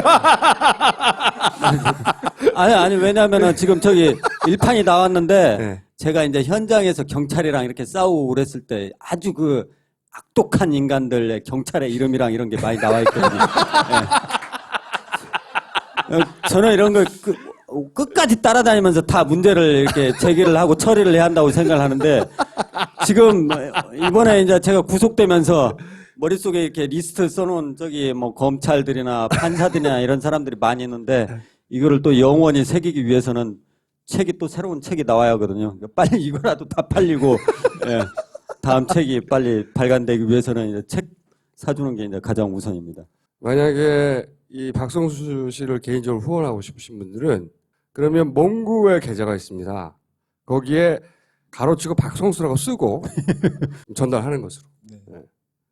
감사합니다. 오늘 나오셔서. 아유, 고맙습니다. 꼭 하고 싶은 말씀 있어요? 구치소 안에서 이래저래 저기 하고 그러면서 어렵고 힘든 심정이 사실 없지는 않았거든요. 근데 그럴 때마다 저에게 항상 힘과 용기를 준 게 있으니 바로 이 책이었습니다.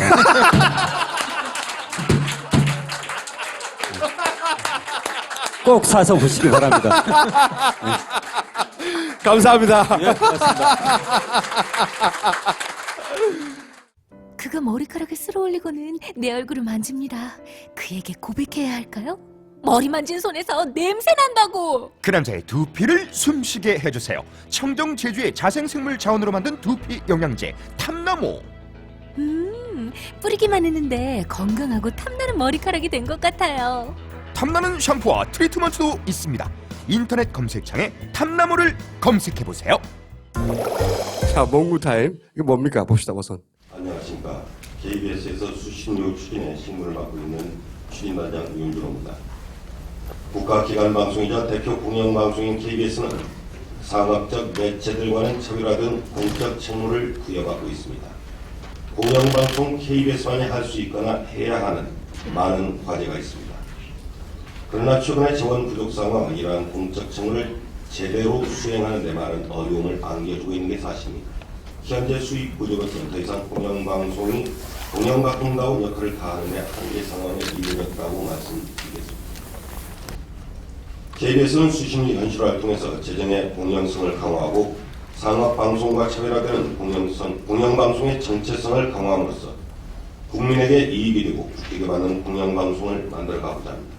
4천억을 올릴 때 매년 4천억 정도의 수신료 수익이 이제 늘어나는 걸로 되어 있고요. 대신에 광고는 2천억 정도 줄이는 걸로 되어 있습니다. 결국 KBS가 2천억 정도의 추가 수익을 올리고요. 2천억 정도의 광고는 종편 등 다른 미디어 섹터로 빼는 걸로 이해가 됩니다. 일종의 나눠먹기식 아니다. 이렇게 아주 거칠게 한번 말씀을 드려보겠습니다. 지난 정권과 현 정권에서 KBS를 통해서 나타난 여러 증상과 징후들, 낙하산 사전의 파송, 제작과 편성의 자율성의 공개, 언론인들에 대한 징계, 프로그램의 폐지, 출연의 어떤 그런 을 막아내는 일들, 홍보와 선전적 성격이 강한 프로그램들의 어떤 편성과 강화, 무엇보다도 KBS 공영방송 그 가치 보존의 가장 핵심적인 어떤 요소로서의 저널리즘의 해체 등등을 본다라고 한다면, 예, 지금까지 보여줬던 어떤 그런 성과나 향후 수행하게 될 어떤 그런 가능성과 기대 등등으로 비춰봤을 때 시청자 일반 시민의 입장에서 본다라면 제가 봤을 때 얻는 것 없는 비용 부담이다. 그런 점에서 보면 생계와 민생에 부담을 주는 아니다. 이렇게 정리를 할 수 있을 것 같습니다. 해외 사례, 스웨덴, 그리스 이야기 등등을 하고 있고요. 한국이 그에 비해 워낙에 싸다라는 이야기하고 있는데요. 스웨덴 등등 핀란드 등등의 사회가 얼마나 건강하고 민주적으로 안정적이며 모두가 신뢰하고 그래서 조세로서도 당연히 그 부담을 짊어지면서 멋진 시스템을 돌리는 것과 우리 한국 사회와 우리 한국 사회 내의 우리 케이스를 비교한다? 제가 봤을 때 그건 불가능하고 말도 되지 않습니다. 그리스 우리보다 더 많이 됩니다. 그리스 공영방송 제대로 역할을 하지 않고 사회감시하지 않고 국가 권력이 어떻게 부패하고 자본 권력이 어떻게 평행하는지를 말하지 않다가 국가보도 사태 맞았고요. 그래서 공영방송 해체됐죠. 2,400명 전부 다 해고됐죠. 지금 현재 KBS가 갖고 있는 정치적인 어떤 논란, 문제점 그런 상황에서 돈 올려주면 바꾸겠다. 저는 못 믿겠습니다, 솔직히. 지금까지 KBS의 행태를 봤을 때. KBS 같은 경우에 이제 뭐 가장 중요한 문제가 뭐 국민적 합의를 이루어한다고 생각합니다. 국민적 합의가 필요한데 국민적 합의라는 것은 결국 방송이 얼마나 공영성 있는 방송이 되느냐 하는 문제예요. 주 교수님 말씀하신 것처럼 KBS가 공영방송으로서 공영성을 높여야 되는 거 아니겠습니까? 객관적인 보도를 해야 되고 그 다음에 뭐 방송 제작 과정에 있어서 제작 담당자들의 자율권도 보장해 줘야 되고 그런 과정이 선행되지 않는 이상 방송의 공정성이 보장될 수 없는 구조이기 때문에 그런 부분들을 먼저 변화하는 모습들을 보여주는 것이 먼저라고 저는 생각합니다. 그런 부분들이 있을 때 사실은 국민들이 준조세 성격으로 내는 거 아니겠습니까? 뭐 내기 싫어도 엄청나게 어렵고 힘든 과정을 거쳐서 안 낼 수 있지 지금 안 낼 수 없잖아요. 전기세 붙어서 나오니까. 그런 형태로 돈을 받으면서 국민들이 합의하고 동의하고 그 다음에 국민들이 볼 때 KBS 정말 올려주고 싶다 이런 생각이 들 정도가 돼야 한다고 저는 생각합니다. 경영을 어떻게 혁신할 거냐 하는 부분 말씀하셨는데 제가 가져온 자료가 새누리당 권은희 의원이 준 자료입니다. 여기 보면 인력 감축하셨다고 발자에 말씀하셨는데 상하위 직급 인력 감축 비율을 조사해본 결과에 권 의원이 조사한 겁니다. 하위직은 9.7% 줄어든 반면에 고위직은 오히려 7.6% 증가하는 기형적인 현상을 보였다. 이렇게 되어 있습니다. 그러니까 인력 구조 줄였다고 얘기하고 숫자 줄였다고 하는데 우리 오히려 제2측에 있는 게 1급직이라고 1급직 전문직 이렇게 제2측이 두 개인데요. 그 두 가지 직급에서는 오히려 인원이 늘었어요. 그 사람들 뭐 연봉 더 많이 받는 건 당연한 거 아니겠습니까? 하위 직급보다. 그런 상태에서 인력이 늘은 상태에서 인력 감축했다. 숫자적으로. 그러니까 전체적으로 보면 KBS 경영의 합리화 자구 노력이 실제적으로 도움이 될 수 있는 구조를 갖느냐 하는 부분에 의문이 있다는 겁니다. 그래서 무작정 돈 없으니까 경영 어려우니까 수준을 올려달라 이렇게 주장하는 것은 국민들의 합의를 받아내기 힘들다는 겁니다. 뭐 30 몇 년 동안 안 올렸다 얘기하시죠. 맞습니다. 안 올린 거. 그리고 나서 뭐 실제적으로 뭐 옛날에 물가가 얼마인지 지금 얼마였다. 실제 걷어들이는 돈은 9배 이상 늘었습니다. 실제 걷어들인 돈은 그게 전기료에 붙여서 하면서 실제 금액으로 보면 81년대에 걷은 거나 지금 걷는 것이 약 2배 정도 상승하는 효과가 나타났다는 거 말씀을 드리고요. 거의 대부분 여기 계신 분들 중에 몇 분이나 되는지 모르겠지만 IPTV나 케이블 방송 연결해서 뭐 KBS나 다른 방송 보시는 분들 있잖아요. 거기 돈 내시잖아요. 저도 돈 내고 있습니다. 그 이중 과세요. 다시 얘기하면 직접 수신해서 안 보는데 나는 IPTV를 통해서나 유료방송 통해서 TV 보는데 그거를 또 수신료를 2차로 재차 걷는 그래서 이중 과세가 되는 그런 문제도 있다는 것도 여러분 좀 아시면 좋겠고요. 마지막으로 EBS 문제 동의합니다. 지금 주 교수님 말씀하신 거 동의합니다. EBS가 단순히 이제 수능 교육 방송의 차원을 넘어서야 돼요. 사회 교육을 해야 되고 전 국민을 대상으로 교육할 수 있는 방송을 만들어야 한다고 생각합니다. 그리고 현재 EBS 만든 다큐멘터리 중에 좋은 영향을 미치는 프로그램도 많다고 생각을 하고요. 근데 현재 KBS가 다 먹고 있잖아요. 거의 3% 주고 더 많이 줘야죠. 뭐 5% 7%가 아니라 15% 이상 줘야 한다고 생각합니다. 같이 먹고 살아야지 왜 KBS 혼자 다 먹습니까? 똑같이 공영방송하고 똑같이 국가를 위해서 일하는데 그런 부분들에서 논의가 충분히 있어야 되고 그런 부분이 마치 4,000원 올려주면 5% 주겠다는 것을 빌미로 해가지고 올리는 도구를 사용하려고 같이 일대로 사용하려고 하지 말고 주교님 말씀하신 것처럼 지금 당장 올려주고 그게 더 순리적으로 듣는 사람이나 국민의 입장에 설득력이 훨씬 높다고 생각합니다. KBS가 먼저 이런 방법으로 어떻게 해결하겠다고 하는 구체적인 방안들을 제시를 하셔야지 오늘 발제문에도 내용에 보면 지금까지 이렇게 했고 잘하고 있고 이런 내용들만 써 오시면 실제적으로 이걸 보는 사람 입장에서는 설득력이 떨어진다. KBS 수신료 인상에 대한 토론회였어요. 응? 그래서 이제 그 교수들이 이제 혼쭐 내는. 자, 요거 다음에 요 토론회가 있고 난 다음에 이인호 이사는 KBS 이사장입니다. 그걸 지금 젊은 사람들은 모르죠. 젊은 사람들은 6.25 때 이승만 대통령을 좀 안 좋게 보고 그래서 있더라고요. 그게 전혀 사실이 아닌 게 이제 최근에 바로 내일 모레인가 월요일 날인가 그 출판 기념회가 있는데 남시욱 선생님이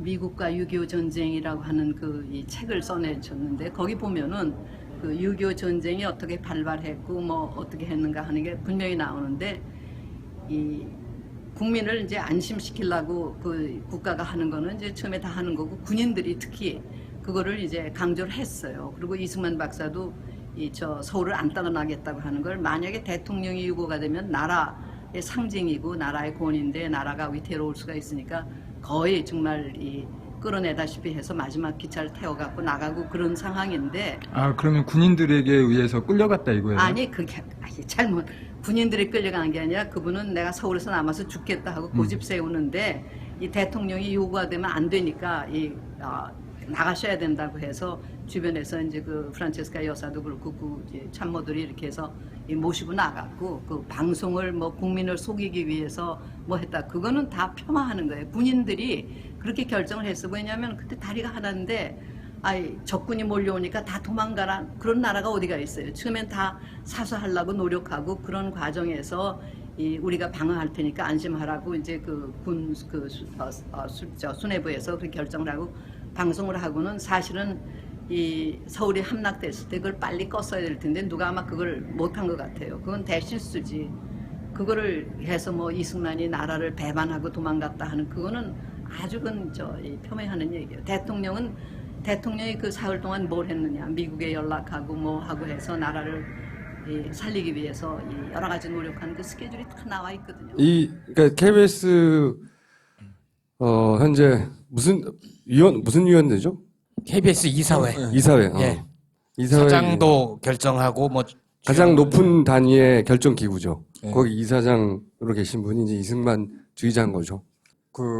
제가 길 가다가 우연히 이제 가지고 그냥 찍을 장비가 없잖아요. 그래가지고 제가 폰카로 많은 분들을 이제 길 가다가 만나면 그냥 궁금한 거 막 쫓아가서 이제 질문하면서 KBS 이사장을 길 가다가 우연히 만나서 폰카로 찍는 경우는 예, 그런 장면이 제 폰카에 많이 담겨 있어가지고 이제 이렇게 한 컷씩 좀 보여주려고. 그래서 그 속내를 직접적으로 말한 내용이에요, 이게. 이승만 그때 도망간 거 아니냐고 그랬을 때 이제 적극적으로 변하는 내용인 거죠. 그 계좌에 멍멍멍 찍히면 딱 구분 잘해서. 네, 절대 투명 있게. 투명하게도 아니고 투명 있게? 투명하게. 자, 그럼 나가주세요.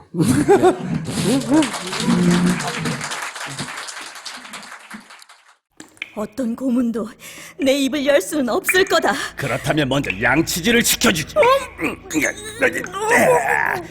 다 했으면 이제 귤을 씹어보실까? 타임프라 치약을 쓰셔야죠. 제대로 만든 치약이라면 양치 후에도 텁텁함이 없습니다. 건강한 녀석. 치약은 물론 샴푸, 비누까지 딴지마켓 구매 후기로 증명된 제우 메디컬 제품들이 전신을 보호해주고 있잖아. 야, 이 부장! 네가 부장이면 땅이야? 저 인간 저건데 쟤 오늘도 술술 풀리고 안 먹고 회수 갔냐? 내일도 신체 상태로 출근하겠구만. 아이고. 고려 생활건강 술술 풀리고 음주전 한 포가 당신을 지켜드립니다. 특허받은 천연 유래 성분 숙취 해소제 술술 풀리고를 은하계 최저가로 딴지마켓에서 만나보세요. 이제 선거의 시즌이잖아요. 최근에 뭐 정당이나 정치인 지지율 추세가 어떤지 한번 짚어보도록 하겠습니다. 권순정 리얼미터 실장님 모시겠습니다. 여러 이제 뭐 한국갤럽이든 어디든 다른 여러 기관에서 이게 의도성이 있는 거 아니냐고 계속 주장했는데 극구 아니라고. 시작도 하기도 전에 의도라는 말이 나오네. 그런데 최근에 또 하나 의심스러운 여론조사가 하나 있습니다. 뭐냐면 박근혜 대통령이 이거 없애려고 그러죠. 국회 선진화법. 국회 선진화법은 박근혜 대통령이 추진한 거예요, 사실은. 본인이 만들었는데 이거 없애려고 합니다. 왜? 예전에는 문 잠그고 날치기 한 거였잖아요. 법의 정신은 좋은 거예요. 그죠? 그런데 이걸 다시 없애려고 해요. 없애려고 막 여론조사를 펼치고 있고, 그러면서 여론조사를 한국갤럽을 통해서 했습니다. 현행 국회 선진화법, 여야 합의가 있어야 법원 처리할 수 있다. 합의가 안 되면 법원 처리 어렵기 때문에 반대한다. 그러니까 없애야 된다는 거예요. 반대가 16% 됩니다. 근데 이 질문 자체가 저는 굉장히 문제가 많다고 생각하는데 그렇지 않습니까? 요즘 이제 국회를 가지고서 뭐 짐승에 비유하기도 하고 인간에 비유하기도 하고 또 식물에 비유하기도 하는데 사실 국회 선진화법 같은 경우는 동물 국회를 인간 국회로 만들려고 하는 거였잖아요. 사실상 이 질문에는 그 짐승국회 일대의 문제점이라든지 그런 부분들이 하나도 없습니다. 그러니까 국회 선진화법이 뭔지를 사람들이 모른단 말이에요. 기본적으로 왜 만들어졌는지도 모르고 그런데 질문이 예, 식물 국회의 논리만 다 들어가 있어요. 한번 보세요. 그러니까 국회 선진화법 때문에 예. 아무것도 못한다는 논리만 깔린 거예요. 이 질문에. 예, 식물 국회의 논리가 뭐냐면은 지금 여야가 국회에서 아무것도 안 한다. 자신의 정치적인 이익을 위해서 그것이라고 생각하는데 통과시키기 힘들다는 거죠. 여기 보시면은 국회의원 60% 이상이 수치까지 들어갔고 동의해야만에 주목해 주시기 바랍니다. 동의해야만. 되게 힘들건 식물국회 합의가 있어야만 그만큼 합의 처리를 하기 힘들다는 것을 2번 반복을 한 거예요. 이것이 두 번째 의견하고 연관되어 있는데, 그러니까 짐승국회의 논리라는 부분들이 하나도 없어요. 그러니까 그때 왜 새겼는지. 예, 식물국회에만 2개가 연달아 나왔고 그냥 그 다음에 바로 문제가 시작이 됩니다. 이 질문이 그러면 균형에 맞춰지려면 어떻게 짜졌어야 되는 겁니까? 이거는 빼고 그 짐승국회의 논리를 들어가야 되죠. 대통령이 아무리 추진하려고 해도 60% 이상이 동의해야만 되는 문제가 많은 법안이라고 하는 뉘앙스를 기본적으로 깔았잖아요. 네. 질문부터. 그리고 나서 밑에 또 여야 합의가 있어야만 이라고 다시 했단 말이죠. 그 중립적이 되려면. 그렇죠. 이게 왜 만들어졌는지. 이 반대의 경우 여당이 대통령이 자기들 마음대로 법안을 통과시키면 안 된다는 뉘앙스가 깔려 있어야 되는 거 아닙니까? 그렇죠. 그런 주장도. 예. 그런 주장이 없이 바로 질문에 들어갔다는 거예요. 예. 리얼미터도 이 조사 했을 거 아닙니까? 현안 조사를 여러 개를 하긴 했는데 이 조사는 하지 않았습니다. 의도한 거 아닌가요? 이 정도면?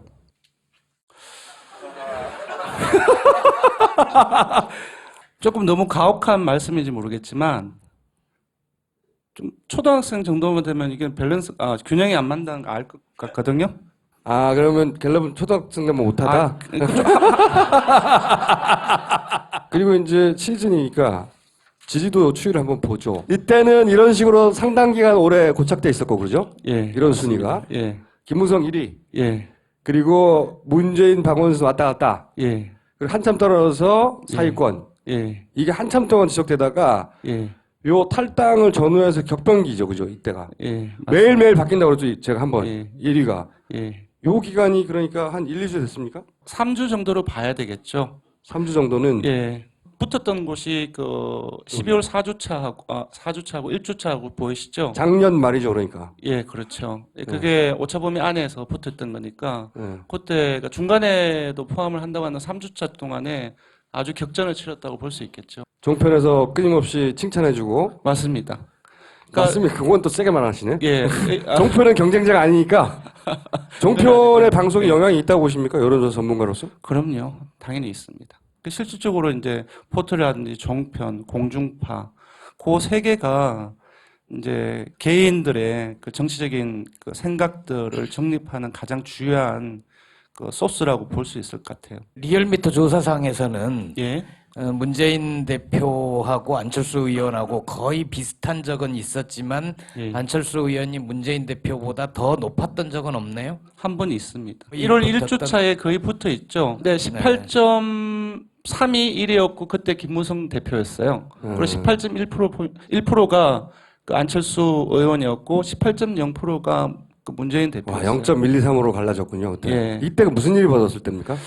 실질적으로 그 종편이라든지 미디어에서의 안철수 그 보도가 엄청나게 늘어났어요. 저희들 같은 경우는 그 SNS 빅데이터 어널리시스도 같이 내용 분석을 하는데 그 안철수라는 단어를 통해서 거론된 그 트위터라든지 그 커뮤니티의 그 포스팅이라든지 숫자가 엄청나게 많이 늘어났어요. 종편 방수도 엄청나게 늘었고요. 예. 위안부 합의 문제 그 얘기가 나올 때부터는 사실 좀 빠졌거든요. 그때 뭐냐면은 사실상 그 안철수 의원이 이제 창당을 선언하고 그 창당 행보를 걸 수밖에 없을 때 각종 정치 현안에 대해서 입장을 발표하고 여론을 그 자기의 정치 세력으로 묶을 만한 그런 시간이 없었다고 생각이 들어요. 근데 그때 더민주당하고 그리고 이제 정부 여당하고의 그 대결 구도가 위안부 합의 문제를 중심으로 해서 강하게 붙었거든요. 그럼으로써 안철수 의원을 비롯해서 신당 추진 세력들이 사실 그 대중들의 관심사에서 조금 부가적으로 좀 밀려난 상황이었어요. 그 여론조사가 나오는 시점쯤에 패널들의 태도가 바뀌었어요. 너무 밀어줬어. 그러니까 예. 문재인을 공격하는 더민주를 공격하는 건 똑같은데 예. 안철수를 반면에 잘한다다가 조금씩 그 얘기를 안 하기 시작합니다. 맞습니다. 한번 보십시오. 맞아요? 예. 그건 아니고요. 조금 비슷한 얘기를 하려고 하는데. 왼쪽 선을 보시면은, 네. 왼쪽 선이 이제, 안철수 의원이 12월 13일 일요일날, 항상 일요일날 이제 정책 이벤트를 많이 하시는데, 탈당 또한 일요일날 선언을 하셨어요. 근데 그 다음에 이제 빨간 선하고 연두색 선을 비교를 한번 보십시오. 급강하죠, 빨간색이. 그리고 우측에 정당 지지도도 한번 보세요. 조사가 이루어진 것이 안철수 의원이 탈당을 선언하고 바로 저희들이 손발려 있게 리얼미터 가장 빠르게 시작을 했거든요. 근데 거기에서 위에 빨간 걸 한번 보십시오. 계속 떨어지죠. 물론 더불어민주당에서도 빠졌겠지만 맞습니다. 예. 여기서도 빼갔거든요. 맞습니다. 그래서 이제 지지층의 성격이 어떠냐 그런 논란도 많이 되는데 사실상 새누리당 성향의 여권 성향의 지지층들이 다량 보시면 국민의당이 흡수를 했고 그렇죠. 새누리당이 상승하면서 예. 상승하기 시작하면서 여기가 빠져요. 예. 안철수 신당이라든지 안철수를 비판하지 않는데 중간에 한번 치고 빠지고 하는 게 김무성 대표의 발언이라든지 정편도 그랬어요. 예, 원유철 원내대표가 안철수 의원은 뭐라고 말했나 나토라고 했거든요. No action talking only라고. 최근에 1, 2주는 안철수 의원이 많이 빠졌어요. 예. 그리고 국민의당도 여기서 좀 꺾였고 지난주부터. 사실 이승만 국부론이 논란 아시죠? 네. 그것이 아주 결정타였다라고 저희들은 분석을 하고 있습니다. 근데 여기 자료에는 안 예. 나오는데 이제 그렇게 주간 조사를 꾸준히 하는 데가 리얼미터하고 한국갤럽 두 군데잖아요. 그렇죠. 그 조사 중에서 호남 지지율만 놓고 보면 한국갤럽은 안철수 의원이 쭉쭉 떨어지고 문재인 대표가 올라가서 이제 역전이 됐다. 이런 결과가 나오는데 리얼미터는 여전히 안철수 의원이 호남에서 문재인 대표보다 지지율이 높은 게 유지돼요. 국민의당. 그러니까 국민의당이. 그러니까 지난주 개인 지지율도.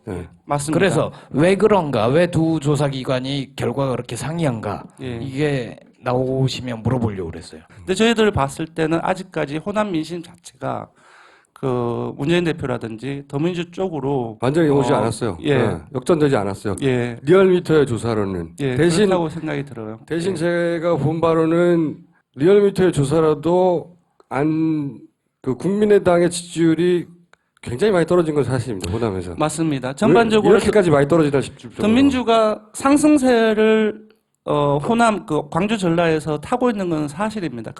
근데 한국갤럽처럼 막 역전을 시키다거나 막 이렇게 급속되게 한국갤럽은 이게 역전됐거든요. 살짝 기울기가 약간 좀 높은 정도로 상승을 하고 있는 거는 사실인데 김무성 대표는 강보합세예요, 사실은. 실제로. 그러니까 이 대혼전 속에서 물론 이런 혼란이 벌어지기 전보다는 떨어졌지만 자기 자리를 꾸준히 지키잖아요. 보수층은 정말 굳건합니다. 이제 반기문 유엔 사무총장을 제외하고는 오세훈 전 서울시장밖에 없잖아요. 근데 오세훈 전 서울시장 같은 경우는 지난주는 약간 다른 모습을 보였지만 이전까지는 아직까지는 김무성 대표에 대적할 정도는 아니에요. 근데 이제 안철수 이름을 빼기 시작하거든요. 그럼 국민의당이라고 부른단 말이에요. 예. 사람 이름을 빼면 또 몇 프로 빠진단 말이죠. 그렇죠? 예, 맞습니다. 그 현상이 최근에 나타나고 있나요? 월, 화, 수 3일간 묶어가지고 저희들이 CBS를 통해서 목요일 날 아침 8시에 발표를 하고 있습니다. 근데 그 조사에서 보면은 엄청나게 많이 떨어졌어요. 국민의당이. 안철수를 빼고 조사했더니. 월요일 날 천정배 의원의 국민회의하고 통합을 했고, 오늘 또 박주선 의원의 통합신당하고 또 통합을 했잖아요. 그래서 그 상승 효과가 있을 저희들을 왜 안철수 의원이 추진하는 국민의당이라고 불렀냐 하면은 그냥 국민의당이라고 얘기를 하면 불리하죠, 실제 오히려. 상당히 불리하니까. 그래서 한동안 계속 집어넣어줬어요. 안철수의 국민의당이라고? 그래서 근데 정당 그 자체의 매력 포인트로 지지율을 가져가야 되는데 안철수 의원이라는 그 색깔 때문에 더 몇 프로 더 받는 것이 아니냐. 또 일각에서는 또 저희들 또 그렇게 비판을 하고 있었거든요. 근데 이번 주부터는 이제 가칭 국민의당이라고 해서 조사를 하기 시작했습니다. 그 결과 많이 떨어졌어요. 추세는 이래요, 현재. 이게 뭐 어떻게 바뀔지 모릅니다. 또 정치는 아직 선거가 한참 남았기 때문에 그 정도면 진짜 그렇습니다. 무슨 일이 벌어질지 모르거든요. 정말 예. 선거 한 달 전, 보름 전, 일주일 전 무슨 일이 벌어질지 모릅니다. 우리나라에서는. 예. 안철수 지지율의 특징 혹은 문재인 지지율의 특징, 저는 박원순 지지율의 특징 인상적이었던 거 없으세요 혹시? 저는 마음이라고 생각해요. 문재인 근데 후보, 저기서는 문재인 대표가 저 때의 새정치연합의 상황 자체가 너무나 좀 엄혹했거든요. 뭐 탈당, 망하는 거 아니냐 그랬죠. 예, 계속 그 정도의 상황이었고, 근데도 올랐거든요. 문재인 대표의 지지율의 성격하고 좀 다른 사람들의 지지율 성격이 좀 다릅니다. 즉 뭐냐 하면은 많이 맞잖아요. 많이 맞으면 좀 있다가 누가 도우러 와요. 그냥 덜 때리고 내가 맞아줄게 하면서 그런 것들이 상당히 많이 나타납니다.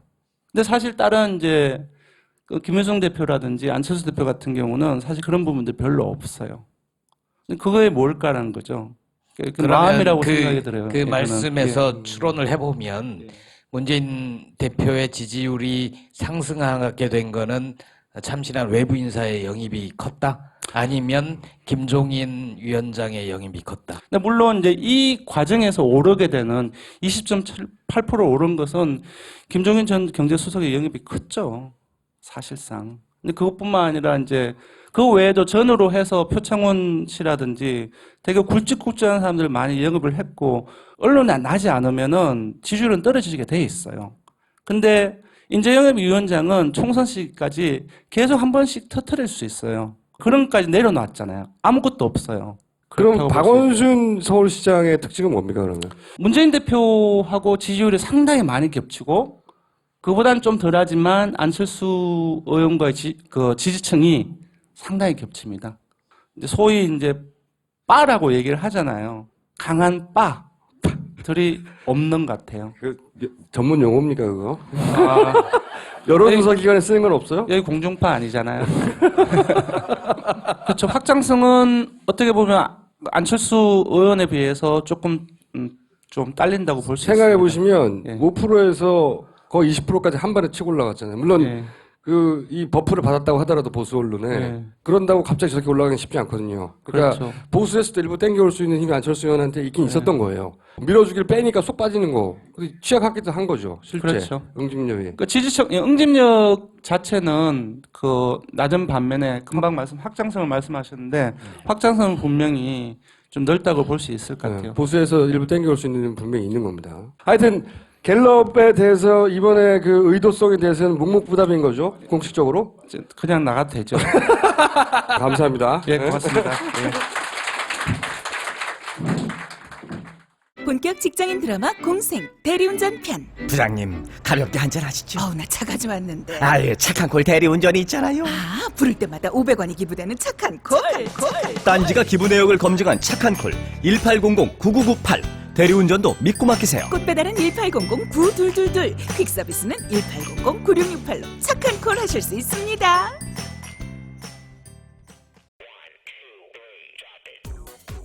낙곰수가 국민적 인기를 끌던 2011년 이미 선점된 상표권을 되찾은 변리사가 있었습니다.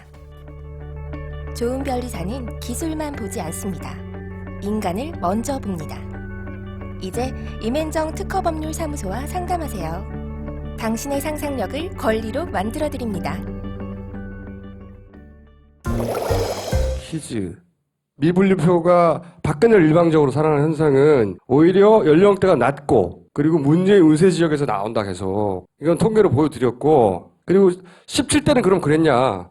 17대 안 그랬어요. 노원구의 투표구가 120개가 넘는 거대한 투표구입니다. 거기 샘플로 보자면 이런 미사 현상은 17대에는 없었어요. 18대 특이하게 보이는 현상이라는 거 말씀드렸고 박빙에서 무효표가 무더기로 나온다. 경기도 같은 경우나 부산시 같은 경우는 대표적이다. 득표차가 4만 표밖에 안 나는데 무효표가 14만 표, 15만 표나 나왔다. 그러니까 득표차를 3배 이상 넘어선다. 부산시도 마찬가지입니다. 이게 전국 최대 무효표 비율은 연저구에서 나왔어요. 부산시에. 득표차가 200표밖에 안 되는데 무효표가 그 10배가 넘어요. 이렇게 무효표가 많이 나올 때 흔히들 언론에서 뭐라고 그랬냐면 후보가 사퇴해서 사람들이 헷갈렸다. 갑자기 사퇴해서. 또 하나가 뭐냐면 후보가 너무 많아서 헷갈렸다 찍는데 그런 예들로 설명들을 많이 했어요. 실제 언론들에서. 그때 부산시장과 부산시 교육감을 같이 투표했습니다. 지방선거에서. 부산시장은 이 득표차가 260%예요. 근데 부산시 교육감은 무효표 득표차가 이거밖에 안 돼요. 더군다나 부산시 최종 후보는 2명밖에 안 됩니다. 새누리당 서병수, 무소속 오고돈. 게다가 새정치의 김용춘 후보 3사람이었는데 5월 16일 날 사퇴합니다. 투표지 인쇄를 5월 19일 날 했어요. 투표지 없었다고. 그러니까 새정치 김용춘 찍은 거 아니야? 할 수도 없는 거예요. 후보가 많아서 헷갈렸다. 그러면 부산시 교육감이 헷갈려야 돼요. 부산시 교육감은 7명이었거든요, 후보가. 근데 여기서는 최종 후보가 7명이었으나 무효표 득표차는 전국 평균 이하입니다. 오히려. 그리고 여기서는 진보 교육감이 당선됐어요. 이상하지 않습니까? 이게? 이상하죠? 그러니까 설명해 달라고 나한테. 왜 이런 일이 벌어졌는가? 이거 어떻게 설명할 거냐고? 퀴즈 한 번 더 내고요. 다음 주에는 좀 긴 시간을 가지고 그렇지 않다는 걸 또 다른 방식으로 설명할게요. 꽃씨 잡곡을 통해 우리는 전혀 새로운 잡곡을 보았습니다. 꽃씨 잡곡의 붉은 누룩을 발효한 건강한 홍국살은 잡곡에 대한 경험을 완전히 바꿔놓았습니다. 지금까지 마트에서 만났던 잡곡들과 달리 꽃씨 잡곡은 마술과 같은 식감을 선보입니다.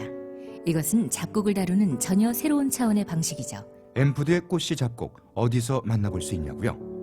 지금 딴지 마켓에서 만나보실 수 있습니다. 삼국지 게임을 하고 싶다. 이미 삼국지 게임을 하고 있지만 더 격렬하게 쉬운 삼국지를 하고 싶다.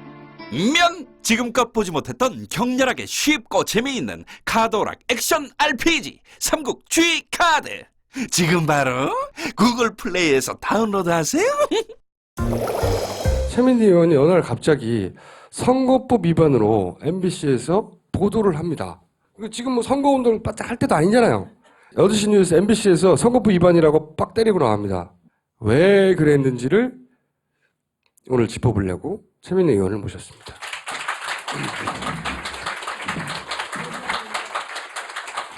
최민희 의원실에서 최민희 의원이 뭔가를 폭로를 한 게 하나 있습니다. 뭐냐? MBC 해고 PD들이에요. 최승호 PD는 뉴스타파 보신 분들은 거기서 MC하고 진행자 하시는 분. 예. 예전에는 PD 수첩 잘릴 때 다들 그랬거든요. 본인들도 내가 왜 잘렸는지 모르겠다고. 근데 왜 잘렸는지 이유가 밝혀지는 녹취 파일이 나왔어요. 박성재, 최승호 중국 불충분으로 기각된다든가 뭐 이런 얘기를 합니다. 재판에 관한 얘기. 근데 그거 예측하고 알고도 해고시켰다. 그들은 증거가 없는데 해고시킬 사유가 전혀 없는데 해고시킨 거예요. 해고시켜놓고 나중에 소송 들어오고 그래서 지면 다시 받아주면 되잖아요. 회사에서. 내용이 굉장히 재밌는 게 많아요. 보면 돈이 얼마 들어도 상관없다는 거예요. 얘네들 죽여야 된다는 거예요. 한겨레에서도 보도했는데 파업에 참가했던 사람들은 절대 프로그램을 안 줍니다. 프로그램을 다 배제시켰다고 이미. DJ 정권 때는 이제는 말할 수 있다. 그런 말도 안 되는 프로그램이 많이 나왔는데 우리도 그런 거 만들어야 된다고. 이승만, 박정희 찬양하는 그런 얘기들을 자기들끼리 하는 거예요. 다. 이거를 MBC 고위 간부 입으로 처음으로 실토하는 녹취 파일을 어디서 구하셨어요, 근데? 제보 받았습니다. 이거가 녹취록을 저도 봤는데 몇백 페이지, 이거 누가 다 푸는 겁니까, 이거? 네, 저희 보좌진들이 고생을 많이. 그 외에도 어떤 내용인지 소개 좀 해주세요. 4가지 정도 카테고리, 그리고 나머지는 개인에 대한 평가가 굉장히 많기 때문에 그건 제외하고. 그런 부분은 어떻게 할지 사적인 얘기도 굉장히 많아요. 예. 우선 첫째는 최승호, 박성재 두 분을 뚜렷한 근거 없이 해직했다. 이게 변호사 비용이 아무리 많이 들더라도 1심은 우리가 해고 무효 소송에서 졌지만 2심에서는 어떻게든 좀 이겨보자 이런 얘기를 하는 겁니다. 그렇죠. 그리고 자기들이 찍은 사람은 끝까지 잘라내야 되겠다고. 네. 자기네들 돈 아니니까. 그렇죠. 네. 그다음에 두 번째는 프로그램에 일상적으로 개입한다는 겁니다. 마음에 안 드는 어떤 프로가 있으면 너 그거 왜 했어? 이렇게 얘기를 했다라고 말하는 분위기입니다. 그리고 심지어 제가 이상했던 게 무한도전이나 라디오스타 같은 그런 류의 프로가 국민을 좌파로 만드는 1등 공신이다. 이렇게 얘기를 하면 그거에 대해서 이 백 본부장께서 맞장구를 칩니다. 근데 이게 한때 무한도전 손볼 거다 이런 소문이 파다했잖아요. 네. 그러니까 현실하고 딱딱 맞아 떨어지는 프로그램에 대한 일상적인 개입, 마음에 안 들면 손볼 수 있다는 뉘앙스. 이게 두 번째. 그 진짜 제가 표현을 달리 할 수가 없어요. 찌질한 행태를 찌질? 적나라하게 보이는 장면이 있었다. 그게 네. 뭐냐면 네. MBC는 2,000명 정도 돼요. 전체적으로 보면. 네. 그런 2,000명의 직원 종사자를 가진 MBC의 2위 간부라고 하거든요. 미래전략본부장이니까. 네. 2위예요, 서열? 예, 서열 2위라고 합니다. 근데 그 인터넷 매체 한 뭐 서너 명, 뭐 두세 명 이런 매체 대표와의 그 대화 내용을 보면 그게 도저히 그 2,000명을 경영하는 분과 그 3-4명인 분이 아닌 거예요. 거꾸로요? 말하는 게 오히려? 완전 거꾸로죠. 이런 거예요. 그래서 제가 청탁을 할 땐 당당하라 이걸 배웠습니다, 이번에. 그런 내용도 들어 있습니까? 네, 이런 거예요. 이제 2014년 4월에 만나서 청탁을 한 거예요, 별을. 그런데 안 들어줬어요. 그래서 2014년 11월에 만났을 때 내가 4가지 청탁했는데 왜 안 들어주냐라고 당당하게 얘기를 하니까 너무 청탁을 당당하게 하니까 상대방이 정말 미안하고요, 죄송하고 이렇게 되더라고요. 그러니까 MBC 미안하고 죄송하다 하는 쪽은 MBC의 서열 2위 본부장이고 네. 그쪽은 당당한 방모대. 작은 보수 매체 네. 고 관계가 그럴까요? 그리고 막 이렇게도 얘기해요. 그 백 본부장이 그 보수 매체 대표한테 우리 아내가 만난다고 하니 사인 받아 오랬다. 뭐 이렇게. 그러니까 한때 신뢰도 1위의 MBC가 오늘날 저렇게 망가진 데는 그런 원인들이 있는 거죠. 그렇죠. 인적 구성. 그리고 실제로 그 청탁 내용 중에 100분 토론 같은데 좀 점점점 이렇게 나오거든요. 2014년 11월에. 그러고 나서 2015년 1월인가 2월에 출연시켜달라는 실제로 박모 대표가 100분 토론에 출연합니다. 프로그램 통제 얘기도 있어요. MBC가 지금 BBK나 광우병 같은 프로그램 전혀 못하게 지금 다 통제를 하고 있는 상태다. 자기 입으로 말해요, 이렇게. 이런 얘기도 나옵니다. 굉장히 그 곁가지인데 재밌는 게 차비를 받죠. 차비를 받으면 1,000명이든 100명, 1,000명, 2,000명, 2,000명 해서 머리에 수당을 받아요. 그걸 받으시고 가는 겁니다. 거기가 도시락도 받아고 그게 우리가 말하는 대한민국 연합의 실체들입니다. 어머나, 우리가 한 얘기 아니에요. 돈도 나와요. 2만 원씩 받으면서 나와서 요구르트랑 빵, 김밥, 사발면 이런 거 받아가면서 그 노인들은 모이시는 거에 어버이연합 공간이 생긴 거예요. 어버이연합에서 데모해야 되는 사안이라고 그렇죠. 봅니다. 네. 이 발언을 한 분은 개탄을 하는 거예요. 그 보수 진영의 단체들이 이렇게 어버이연합이 대표되는 단체가 됐으면 되냐. 뉴라이트나 격조가 너무 떨어진다고 개탄하는 내용인데 그런 얘기를 하다가 이제 이런 얘기를 해버린 거죠. 예를 들어 한겨레에서 돈 받는 거 아니야? 이런 거 주장 조금이라도 했다가는 당장 다 달려오거든요. 실제 한겨레 어버이연합 많이 달려왔어요. 얼마나 정확한 정보인지는 모르겠으나 그쪽에서 이런 얘기를 한다고 2만 원씩 받고. 이게 이제 연결되는 게 MBC 백 본부장이 이제 10만 양병설을 얘기합니다. 10만 양병설. 네. 저도 봤어요, 그 문구. 네. 네. 그 얘기가 나오고 중간에 보수단체 쪽에 또 10만 양병을 해야 된다. 그러니까 이제 참석자들이 10만 양병 하실 분들이 있다. 어버이연합이다. 그리고 이제 이게 다 섞여서. 그러면서 이제 이 발언을 한 분은 어버이연합에 대한 개탄인 거죠. 보니까 녹취 3시간 정도 되더라고요. 6시간입니다. 이게 이제 잘했구나. 내가 다 들어보려다 말했는데. 큰일 날 뻔했네. 이틀에 걸쳐서 만난 네. 거예요. 그러니까 2014년 4월에 한 번 만나고요. 그리고 11월에 한 번 만납니다. 그러니까 이제 그때 밥 먹고 뭐 이렇게까지 긴 수다를 떨려면 한두 시간으로 안 돼서 한 3시간씩 만났을 것 같죠. 그러니까 6시간 분량을 가지고 있었던 겁니다. 그럼 그 사람들은 뭡니까? 아무 죄 없이 자기들도 항상 그런 말 했고 내가 왜 잘렸는지 모르겠다고. 근데 그게 죄가 있긴 있습니다. 무슨 죄예요? 그게 후배들에게 신망을 받은 죄. 그래서 신망을 받아서 정신적 지주처럼 있었던 죄가 있는 겁니다. 거기 가만히 존재했다. 그냥 존재하는 것 자체로 후배들의 힘이 된다. 이게 죄라면 죄인 것 같습니다. 그래서 근데 그 생각은 이명박 대통령이 혹시 기억하세요? 촛불 집회 때 그 촛불 살 돈이 어디 있었냐 그런 비슷한 말씀 했었죠. 하셨을 때 배우가 누구냐 이런 거잖아요. 그 이 녹취록에 있는 분들 그리고 이명박 대통령 주변 분들, 박근혜 대통령 주변 분들이 이상한 게 이제 방송사가 노조원들이 파업을 하면 자율적 판단에 따라 공익을 위해서 하는 일은 절대로 안 벌어진다고 생각하는 거. 자기들이 그렇게 하니까요. 네, 그렇게 생각한 겁니다. 그래서 최승호, 박성재 두 분이 뒤에서 이제 말하자면 배우 조종인데 배우들은 흔적을 안 남기는 그러니까 완전 범죄를 했다 이렇게 생각을 하시는 것 같아요. 그래서 증거가 없다. 네, 증거가 없다. 증거가 없지만 틀림없이 배우일 테니까 잘라버린다. 네, 가만두면 안 될 것 같아서 잘랐다는 겁니다. 말하자면. 느낌적 해고네요.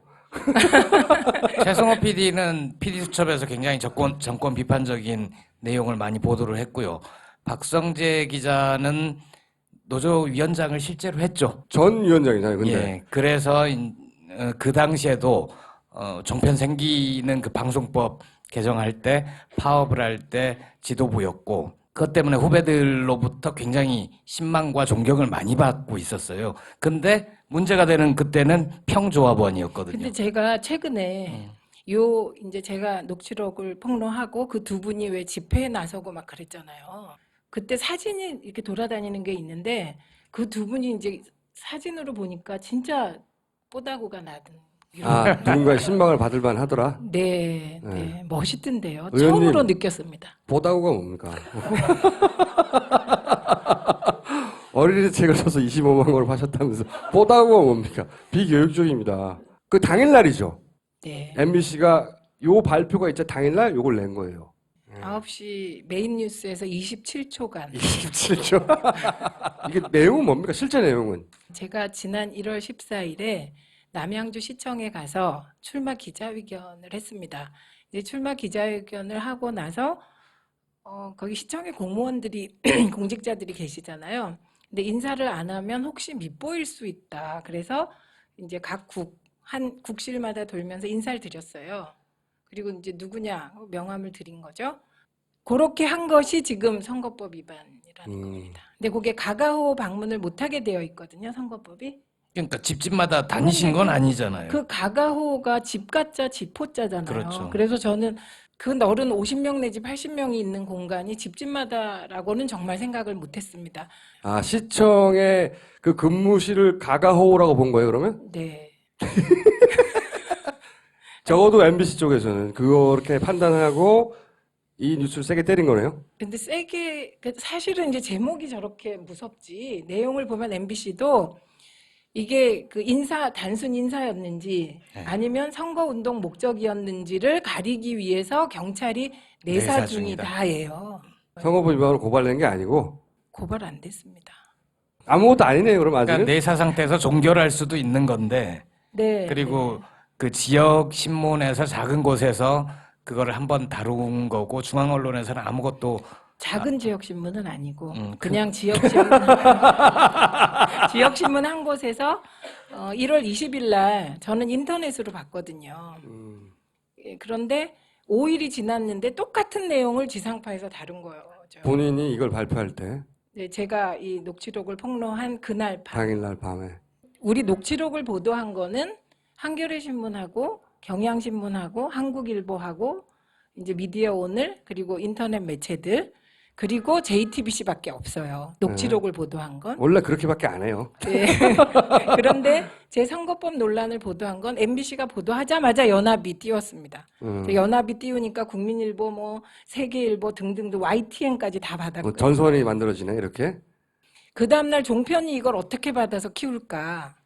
이게 이제 걱정도 되고 한편으로 호기심도 생기잖아요. 이 사안을 어떻게 볼까. 근데 종편에 나온 어떤 그 패널이 그 보수 패널이래요. 근데 그분이 이런 거 갖고 문제 삼으면 그거는 딴지 거는 거다 뭐 이렇게 얘기했다고. 거기서 희망을 찾으신 거예요? 그래서 그걸 트윗으로 저희 이제 특친이 보내주시면서 종편까지 이럴 정도면 아무 문제가 아닌 거다 이런 논리를 또 만들었어요. 누굴 죽이거나 누굴 살리거나 할 뉴스는 아니고 MBC만의 이슈였다는 거죠 이게. 그러니까 MBC가 그날 당일날 이 뉴스를 할 이유는 사실 당일날 폭로한 이거밖에 없는 거 아닙니까? MBC가 공영방송이 전혀 아닌 거예요 지금. 공영방송이 자신의 보도를 자기 방어와 남을 공격하는 무기로 사용한 겁니다 지금. 근데 불행하게도 그 남이 저인 거죠. 빤히 보이는 거죠. 너무 빤히 보이는 거죠. 아니, 며칠 있다가 하든지 그러면. 최민희 조질 거 없어? 뭐 이렇게 그렇죠. 하니까 뭐 막 인터넷 검색하다 찾은 거죠. 진짜 털어도 먼지 안 날라고요. 무지 애쓰면서 살았거든요. 이제 방송을 내가 확실하게 바로 잡아야지 이런 청운의 꿈을 품고 들어와서 방송과 맞설라면 털어도 먼지 안 나올 정도로 주변 정리를 잘 해야 하잖아요. 그렇죠. 그래서 저는 이번 털어서 나온 이 먼지가 되게 아픕니다. 사실은 지금. 이게 문제가 별로 안 될 것 같은 게 저희 회사가 있는 곳이 아까 얘기됐던 마포 갑이거든요. 안대희 전 대법관 출신이 요새 이제 예비 후보니까 명함 돌리고 인사하고 그런 정도 선거운동은 할 수가 있어요. 가가호호만 안 되지. 그렇죠. 그거를 하는 와중에 한겨레 신문사에 들러서 인사를 쭉 하고 싶은데 편집부 뭐 이런 식으로. 예. 그렇죠. 인사를 하고 싶은데 언제쯤 가면 되겠냐 뭐 이런 타진이 있었거든요. 그러면은 만약 그게 실행이 됐다면 똑같은 거잖아요. 그 얘기 지금 하시면 안 되죠. 오시게 해야죠. 저는 사실은 이게 과거형인 줄 알고 아우 안대희 대법관이 저를 살려줄 때도 있나 이렇게 생각하려고 했는데 그게 큰 대형 그 근무하는 공간을 하더라도 그걸 가가호호로 볼 수도 있다. 그런 일반인이 마음대로 드나들지 못하는 곳은 가가호호로 볼 수 있다. 제가 말하면서도 좀 이게 지금 남양주시는 시장님이 새누리당입니다. 네. 근데 새누리당 시장님이 있는 시청에 가서 제가 저 지지를 호소하면 그건 좀 약간 모자라는. 제가 그 정도는 아니라 그냥 인사하고 수고하십니다. 이렇게. 아니 그걸 길게 설명하실 필요 없고요. 제가 보기에는 건이 안 되는 걸 가지고 그 중앙의 지상파가 복수한 거예요. 그냥 심플한 거예요. 근데 최근에 영입된 인사들 있잖아요. 궁금해요. 또다시. 왜냐하면 저는 그 최근에 영입된 분들이 굉장히 신선하거든요. 그래서 그분들이 국회에서 봤으면 좋겠는데 비례도 제대로 못 받을 것 같고 지역구도 제대로 못 받을 것 같고 그 분위기는 아세요 혹시? 근데 문재인 대표님이 어떻게 이번엔 그렇게 한결같이 자기 밥그릇을 잘 찾을 사람들을 모셔왔더라고요. 아 그래요? 네. 한 사람은 아니에요, 저거. 박준민 변호사 들어보셨어요? 혼자 일기 쓰고 있기 시작했는데 나는 멘토리 이러면서 박주민 변호사는 그 차별성 때문에 아마 밥그릇이 생길 겁니다. 자기 밥그릇을 못 챙겨서 네네. 누군가 근데 떠줄 것이다. 우연히 그럴 때가 있어요. 밥그릇을 다 챙겨 먹다 보면 이상하게 도시락이 하나 남을 때가 있어요. 그럼 도시락 남길 기도해야 되는 거 아닙니까, 그분은? 근데 도시락이 대체로 한 두세 개가 남더라고요. 꼭. 그래요? 그게 아주 얄궂은 운명이랄지 그 사람이 운이 좋달지 그런 건데요. 네.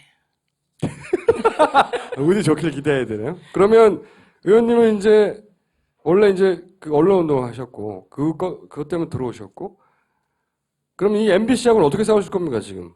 1라운드 이제 사실은 저는 어퍼컷을 쳤고 잽을 맞았습니다. 근데 그 잽이 제가 그 털어서 안 나는 먼지, 그러니까 먼지라는 약간의 결벽 비슷한 것 때문에 저는 어퍼컷을 치고 잽을 맞았는데 그 잽이 코를 맞아서 코피가 터졌다고 제가 환상 속에서 지금 생각을. 아, 조그맣지만 책 잡힐 일을 뭔가 해서 속상하신 거군요. 네, 그래서 일단 저는 1라운드에 판을 깔았습니다. 그러면 제가 공개한 이 자료를 가지고 움직여야 될 많은 분들이 이미 움직이고 계시고 저희 이제 우상호 간사가 그 미방위를 열어라 상임위를 새누리당에 요구했습니다. 그런데 이 상임위를 여는 건 그 상임위에 소속된 의원 4분의 1이 요구하면 무조건 열게 되어 있어요. 네. 예, 그래서 지금 그걸 신청한 상태입니다. 그래서 상임위가 열리면 MBC 본부장을 부를 거예요? 네, 저희의 목표는 불러내서 백법무장과 안광한 사장, 그 당시에 이제 인사위원회 위원장이 안광한 현 사장이었습니다. 당시 부사장이었거든요. 그 다음에 고영주 이사장 불러야 되겠죠. 그렇게 불러서 이제 하나하나 따져야 되는 거죠. 구체적으로 이 녹취록의 내용을. 2라운드가 그렇게 국회에서 벌어질 네, 것이다. 다시 2라운드. 그 다음에 이제 장외 라운드들이 사실은 더 치열한 거잖아요. 저렇게 다 하고 나서 어저께 입장 발표를 했습니다. 정당한 해고였고 저희가 녹취록을 편집했다. 말하자면 악의적으로. 그래서 그러면 전체를 다 까세요 그러면. 그러니까 상임위가 열려야죠. 아 그때 전체를 다 공개하시려고요? 그럼요. 그래서 저희가 또 그거에 대한 반박 자료를 냈습니다. 예, 저희 이거 편집하지 않았습니다. 왜 편집을 안 한 게 아니에요. 조금 더 할 수가 없었던 게 MBC가 아까 그 녹취록에도 보면 변호사비 뭐 걱정도 안 하고 뭐 소송 막 해서 어떻게든 이기겠다, 변호사 잘 구해야 되고 막 이런 얘기 나오잖아요. 진짜 소송을 남발했거든요. 그래서 국회 열릴 때마다 저희가 그 MBC가 소송 비용 쓴 거 내놓으라 그런 걸 절대 안 내놔요.